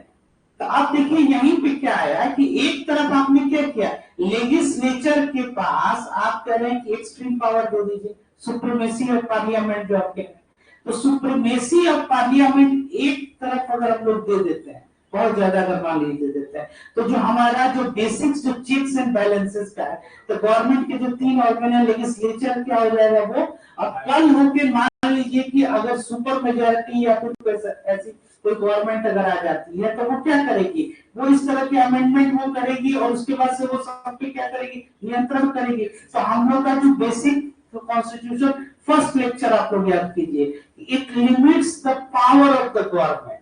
तो पावर ऑफ द गवर्नमेंट हम कह रहे हैं तो केवल सरकार नहीं कह रहे हैं, गवर्नमेंट के सारे ऑर्गन्स जो है वो हो गए, इंक्लूडिंग योर लेजिस्लेचर, समझ में आ रहा है, और एग्जीक्यूटिव या जुडिशियल। तो अब इसमें ये भी है कि क्या ऐसा तो नहीं, जैसे कि जुडिशियल रिव्यू इसमें आता है, आर्टिकल 13 से ही डिराइव वो लोग करते हैं जुडिशियल रिव्यू को, और 32 से 26। तो जुडिशियल रिव्यू के इसके शैडो में whether judiciary has absolute power, तो ऐसा तो नहीं कि जुडिशियल रिव्यू और अनकॉन्स्टिट्यूशनल कहके जुडिशियरी ने ही एब्सोल्यूट पावर ले लिया। तो ये बहस जो है, तो इसीलिए जो डॉक्ट्राइन ऑफ बेसिक स्ट्रक्चर है, it itself is a debatable issue, समझ में आ रहा है। तो बेसिक स्ट्रक्चर जो है वो एग्जॉस्टिव नहीं, इलिस्ट्रेटिव, इसीलिए इलिस्ट्रेटिव इन नेचर, है ना। तो बेसिक स्ट्रक्चर क्या है, वो इलिस्ट्रेटिव इसमें। तो ये किसमें बताया गया, ये कृष्णानंद भारती केस में बताया गया, क्लियर हो गया। तो ये 7:6 जजमेंट सेंस में ये बताया गया कि बेसिक स्ट्रक्चर है, और बेसिक स्ट्रक्चर का कॉन्स्टिट्यूशन में अमेंडमेंट करके भी नहीं चेंज कर सकते हैं। और बेसिक स्ट्रक्चर को क्या बताया गया, दैट ये फाउंडिंग प्रिंसिपल्स हैं जिन पे आपका कॉन्स्टिट्यूशन क्या है, वो बेस्ड है ना, जो आपका संविधान जो है। और कॉन्स्टिट्यूशन आप बाय डेफिनेशन जानते हैं क्या, that it is a legal document, organic document, it gives powers, authorities and defines the duties of the various organs of the government, at the same time it directs society, एक social document भी हो गया।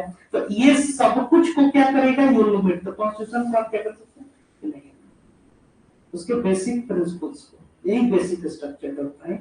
और ये बहुत बड़ा ये judgement जो है, और जैसे ही आया इंक्लूडिंग प्रीएम्बल, तो हमने प्रीएम्बल में क्या किया, 3 वर्ड इंसर्ट किए, सोशलिस्ट, सेकुलर और इंटीग्रिटी, ठीक है। और ये क्या हो गया, फिर आपके ये फाउंडिंग प्रिंसिपल। ऐसा नहीं था कि सेकुलरिज्म नहीं था तो हम लोग सेकुलर स्टेट नहीं थे, सोशलिज्म नहीं था तो हम लोग सोशलिस्ट स्टेट नहीं थे। हमारा क्या था, सोशलिस्टिक पैटर्न ऑफ सोसाइटी, क्योंकि हम लोग किस पे कह रहे थे, कभी भी कॉन्सेंट्रेशन ऑफ वेल्थ के बारे में हम लोग नहीं कह रहे थे। हम लोग ये कह रहे थे कि सबको क्या कीजिए, एक डिस्ट्रीब्यूट कीजिए पावर, ठीक है ना। चलिए नेक्स्ट आगे देखिए, Maneka Gandhi case 1978।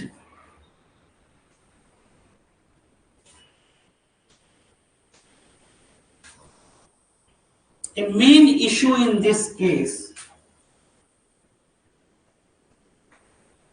whether right to go abroad, whether right to go abroad, abroad मतलब बाहर, है ना, abroad is a fundamental right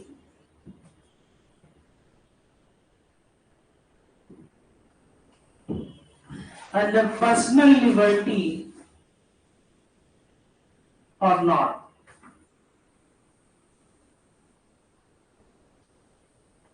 Under Article 21.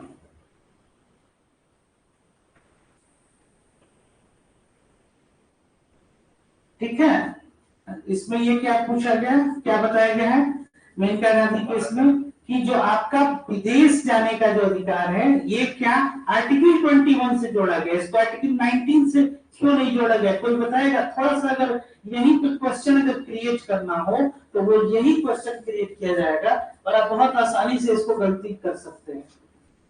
इसमें पूरी गुंजाइश है कि right to go abroad it is considered as one of the fundamental right given under article liberty. ठीक है, तो liberty is also mentioned under article 19, तो उसके अंतर्गत क्यों नहीं हो सकता है ये?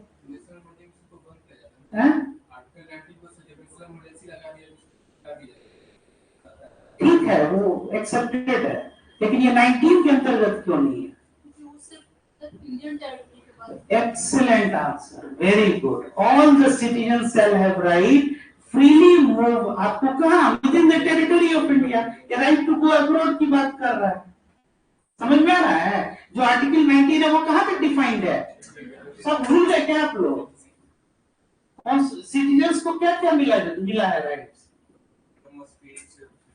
15, 16, 19, 29, 30, ये सब किसको है? Citizens only. तो ये जो है ये कहाँ है? With in the territory.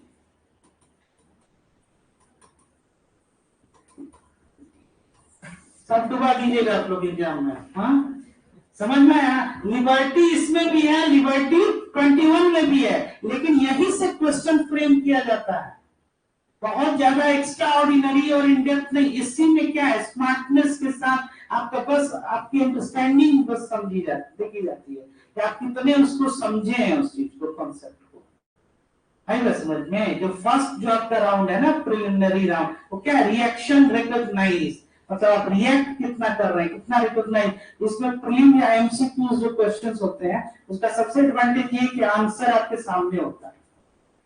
Means में आपको सोचना है, लिखना है, अगर आप नहीं पढ़े तो कहानी तो लिखिएगा नहीं वहां पे, उससे मार्क्स भी नहीं मिलना उस पे। यहाँ पे क्या है, आंसर आपके सामने है, आपको उसको आइडेंटिफाई करना है, समझ में ना?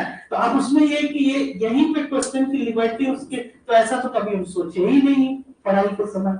आपको यही एंटिसिपेट भी करना है कि क्वेश्चंस कैसा क्रिएट किया जा सकता है। तो ये लिबर्टी, क्योंकि राइट टू गो अब्रॉड क्या है, वो इसमें मेन इशू यही था कि वो हमारा आर्टिकल 21 के अंतर्गत जो लिबर्टी है उसके अंतर्गत हमारा ये फंडामेंटल राइट्स है कि नहीं है। समझ में आ गया? तो अब उसमें नेक्स्ट और लिखिए, and the procedure established by law versus due process of law versus due process of law.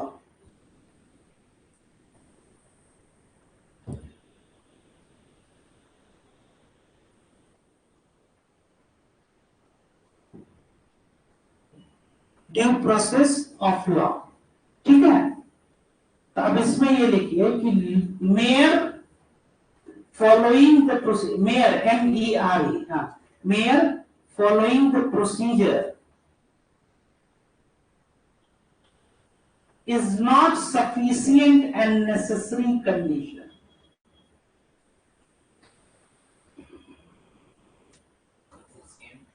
Necessary and sufficient condition. Law has to be fair, just and reasonable.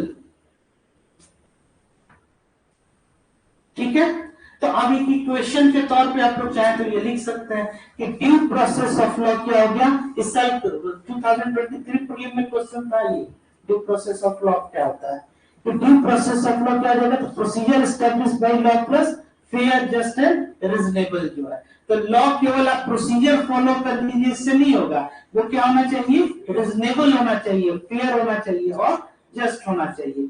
इसमें भी ये कहा गया कि जो हमारे यहाँ प्रोसीजर एस्टैब्लिश्ड बाय लॉ था इसमें ड्यू प्रोसेस पहले से मिला हुआ है ना, ये पहले ये बताया गया ये कोर्ट के द्वारा कि हम लोग क्या, जो ठीक है प्रोसीजर को हम लोग फॉलो करते हैं, लेकिन इसमें क्या है कि ड्यू प्रोसेस उसमें क्या है वो ठीक है। तो जो ड्यू प्रोसेस है उसमें क्या हम कह रहे हैं कि फेयर, जस्ट एंड रिजनेबल जो है, ठीक है। चलिए नेक्स्ट कर देखिए, Minerva Mills case. Minerva Mills case, it strengthens the basic structure doctrine, basic structure doctrine which has been propounded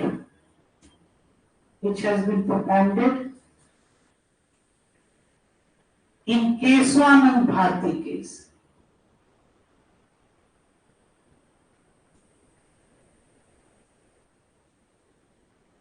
ठीक है, propounded in Keswanand Bharti case. The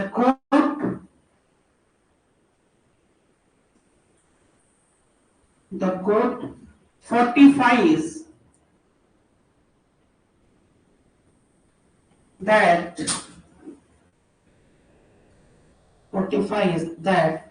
basic structure doctrine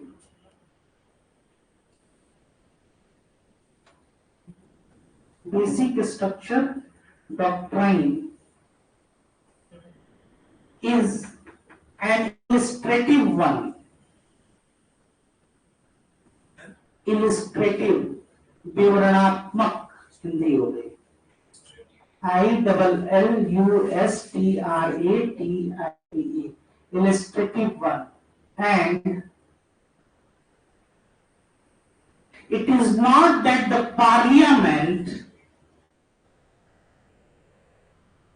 which is supreme, the constitution is supreme.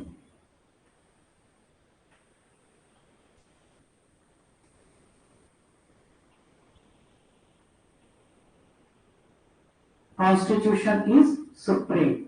Parliament, ठीक है। अब Minerva mills में क्या है कि constitution को क्या कर दिया गया, सुप्रीम बताया गया कि यही सुप्रीम। हाँ नेक्स्ट उसमें आगे लिखिए, हाँ parliament derives its authority from the constitution.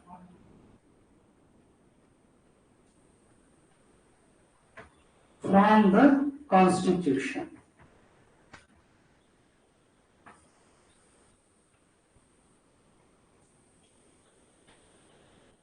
Okay? Hence, Parliament has limited power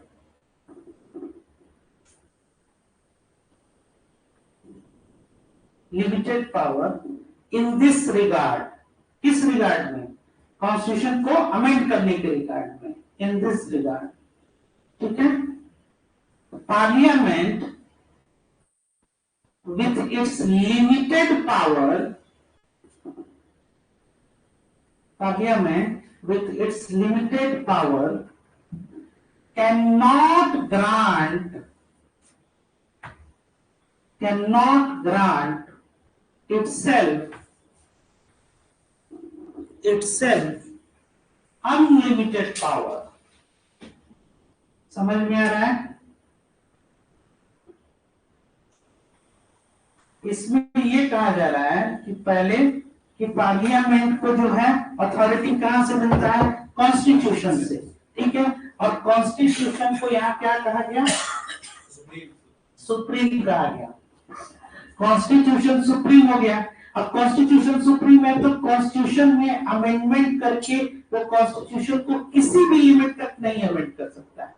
जैसे कि 45 क्या कर दिया गया, बेसिक स्ट्रक्चर डॉक्ट्राइन को, तो सब्जेक्ट टू बेसिक स्ट्रक्चर, ठीक है। इससे पहले केवल फंडामेंटल राइट्स के बारे में बात हो रहा था, तो fundamental rights, Shankar Prasad case क्या था कि फंडामेंटल राइट्स को जब चेंज करना है तो एक न्यू कॉन्स्टिट्यूएंट असेंबली को आपको रिक्वायर्ड होगा। फिर आगे बताया गया कि नहीं, आप फंडामेंटल राइट्स को नहीं चेंज कर सकते हैं। फिर बताया गया कि कॉन्स्टिट्यूशन में अमेंडमेंट करके आप चेंज कर सकते हैं। फिर 73 में बेसिक स्ट्रक्चर डॉक्ट्राइन आया। 76 42nd कॉन्स्टिट्यूशनल अमेंडमेंट में हम लोगों ने क्या किया, प्रीएम्बल को चेंज किया, और उसमें फंडामेंटल राइट को 44th कॉन्स्टिट्यूशनल अमेंडमेंट में चेंज किया, राइट टू प्रॉपर्टी को रिपील कर दिया गया। ठीक है, फिर फर्दर उसके बाद से कौन सा केस था, मेनका गांधी केस, जिसमें कि लिबर्टी के अंतर्गत क्या आ गया आपका, राइट टू गो अब्रॉड। फिर उसके बाद से 1980s में हम लोग क्या देखे कि कॉन्स्टिट्यूशन सुप्रीम हो गया कि parliament, it is the constitution which is supreme. और पहले क्या कहा गया था कि पार्लियामेंट जो है वो चाहे तो एनी पार्ट को क्या कर सकता है, अमेंड कर सकता है, लेकिन subject to doctrine of basic structure. तो ये मिनर्वा मिल्स जो केशवानंद भारती केस का जो डिसीजन था, उसको और फर्दर क्या किया, 45 किया। 45 मतलब खिलाफत जिसको कहते हैं ना, ये उसको किया। चलिए नेक्स्ट आगे देखिए। आगे अगला केस जो है Lily Thomas case and union of India.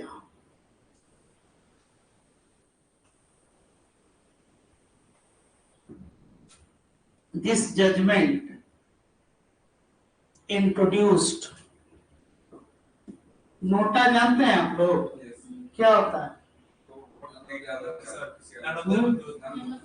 NOTA? None of the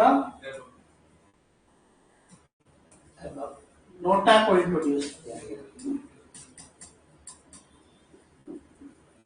lily Thomas case या Lily Thomas versus Union of India 2013 introduced NOTA. Next लिखिए, the Supreme Court ruled that any member of parliament, MLA, MLC or MP found guilty of a crime and a minimum of 2 years of imprisonment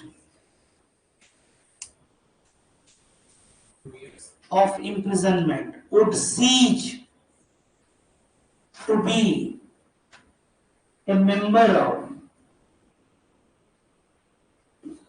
House with the immediate effect.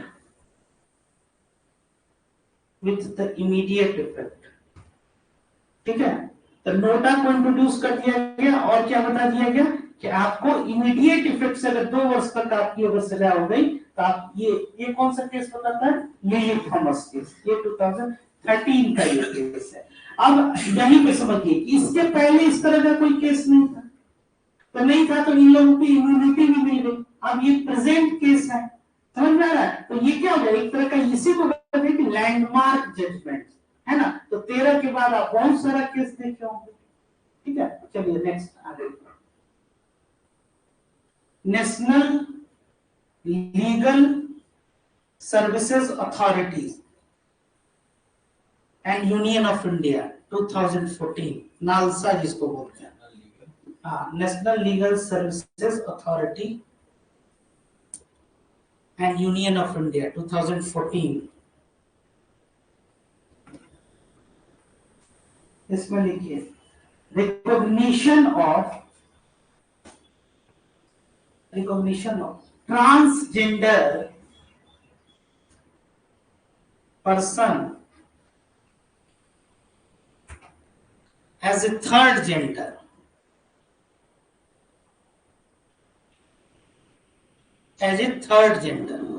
the Supreme Court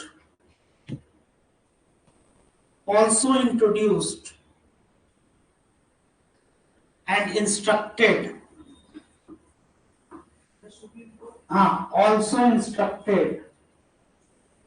the governments to make reservations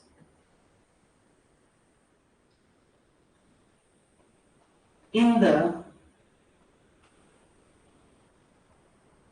in the minorities class and in minorities class and in terms of education and jobs.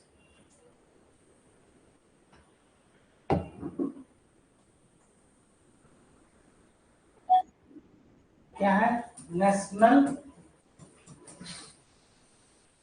Legal services Authority and union. Authority union of India. कब का case है? 2014। इसमें ये क्या बताया जा रहा है कि जो ट्रांसजेंडर हैं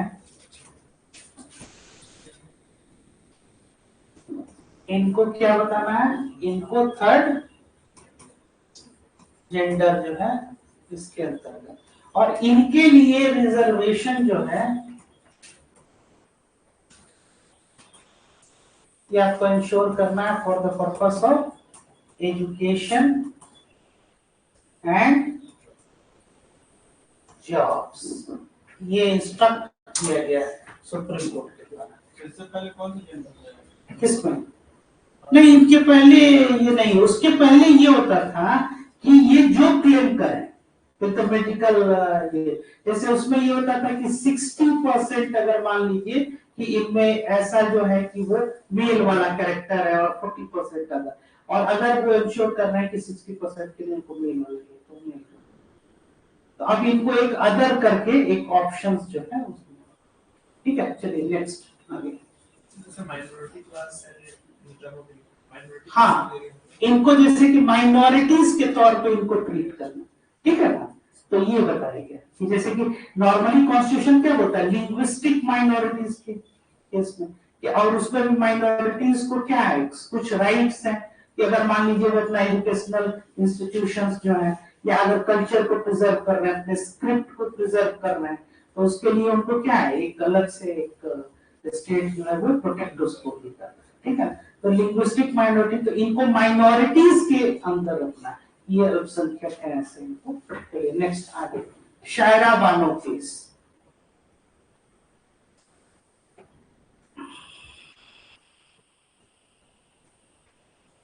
शायरा बानो केस 2017। हाँ हाँ हाँ, it practices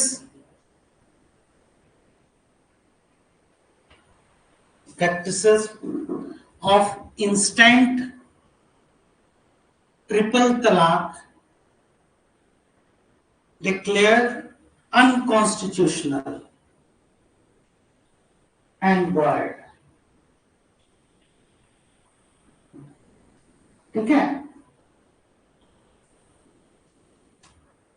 जो ट्रिपल तलाक है वो उसको जैसे कि उसमें क्या था कि डिक्लेयर करके जो ट्रिपल तलाक उसमें जो देते इसको अनकॉन्स्टिट्यूशनल ये माना गया इस। नेक्स्ट आगे लिखिए, जस्टिस पुट्टा स्वामी, जस्टिस के एस पुट्टा स्वामी, ये हम बताए भी आप लोगों को राइट टू प्राइवेसी पढ़ा रहे थे 2017।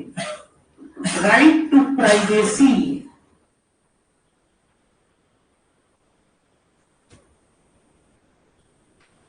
is declared as right to privacy is declared as a fundamental right, a fundamental rights, ठीक है, under article 21 इस हाँ 21 के अंतर्गत, इसमें 14, 19 और 21 इन तीनों को इंस्टाइन करके ये बताया गया जस्टिस के पर जो राइट टू प्राइवेसी है आपका ये 21 जो है इसी के अंतर्गत ये क्या है ये आपका, अगर आपकी प्राइवेसी पे अगर कोई हमला कर रहा है इसका मतलब it goes beyond your liberty or even life for that matter. तो फिर इमरजेंसी में भी ये रद्दी इमरजेंसी में रद्दी हो सकता है ना, तो ये कौन सा? ये राइट टू प्राइवेसी से हम वही कह रहे हैं ना, तो अब राइट टू प्राइवेसी जो आर्टिकल 21 के अंतर्गत है, तो अब आर्टिकल 21 के अंतर्गत जो पर्सनल लिबर्टी है ना, तो उसके अंतर्गत आप देखिएगा कि टोटल 19 जो आर्टिकल है वो सब्ज्यूम हो जाएगा। जितने 19 में आर्टिकल 19 में आपको जो दिए गए हैं राइट, ये सब सब्ज्यूम कहाँ हो जाएंगे? लिबर्टी के डेफिनेशन के अंतर्गत आर्टिकल 21 में। और आर्टिकल 21 क्या है? इसका एक्सपेंसिव मीनिंग है, wider and expensive meaning, wider and expensive meaning. ठीक है, तो अब 19 सब्ज्यूम और 14 में क्या कर रहे हैं? इक्वलिटी दे रहा है, तो 14, 19 और 21 जो गोल्डन ट्रायंगल्स ऑफ राइट्स है ना, तो यही जस्टिस केस पुट्टास्वामी केस में होता है क्या कि जो आपको राइट टू प्राइवेसी है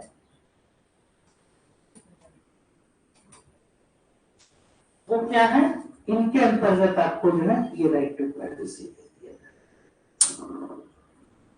ठीक है, तो चलिए इसी नोट पे इसको आज ये क्लोज किया जाता है और नेक्स्ट जो है क्लास में फर्दर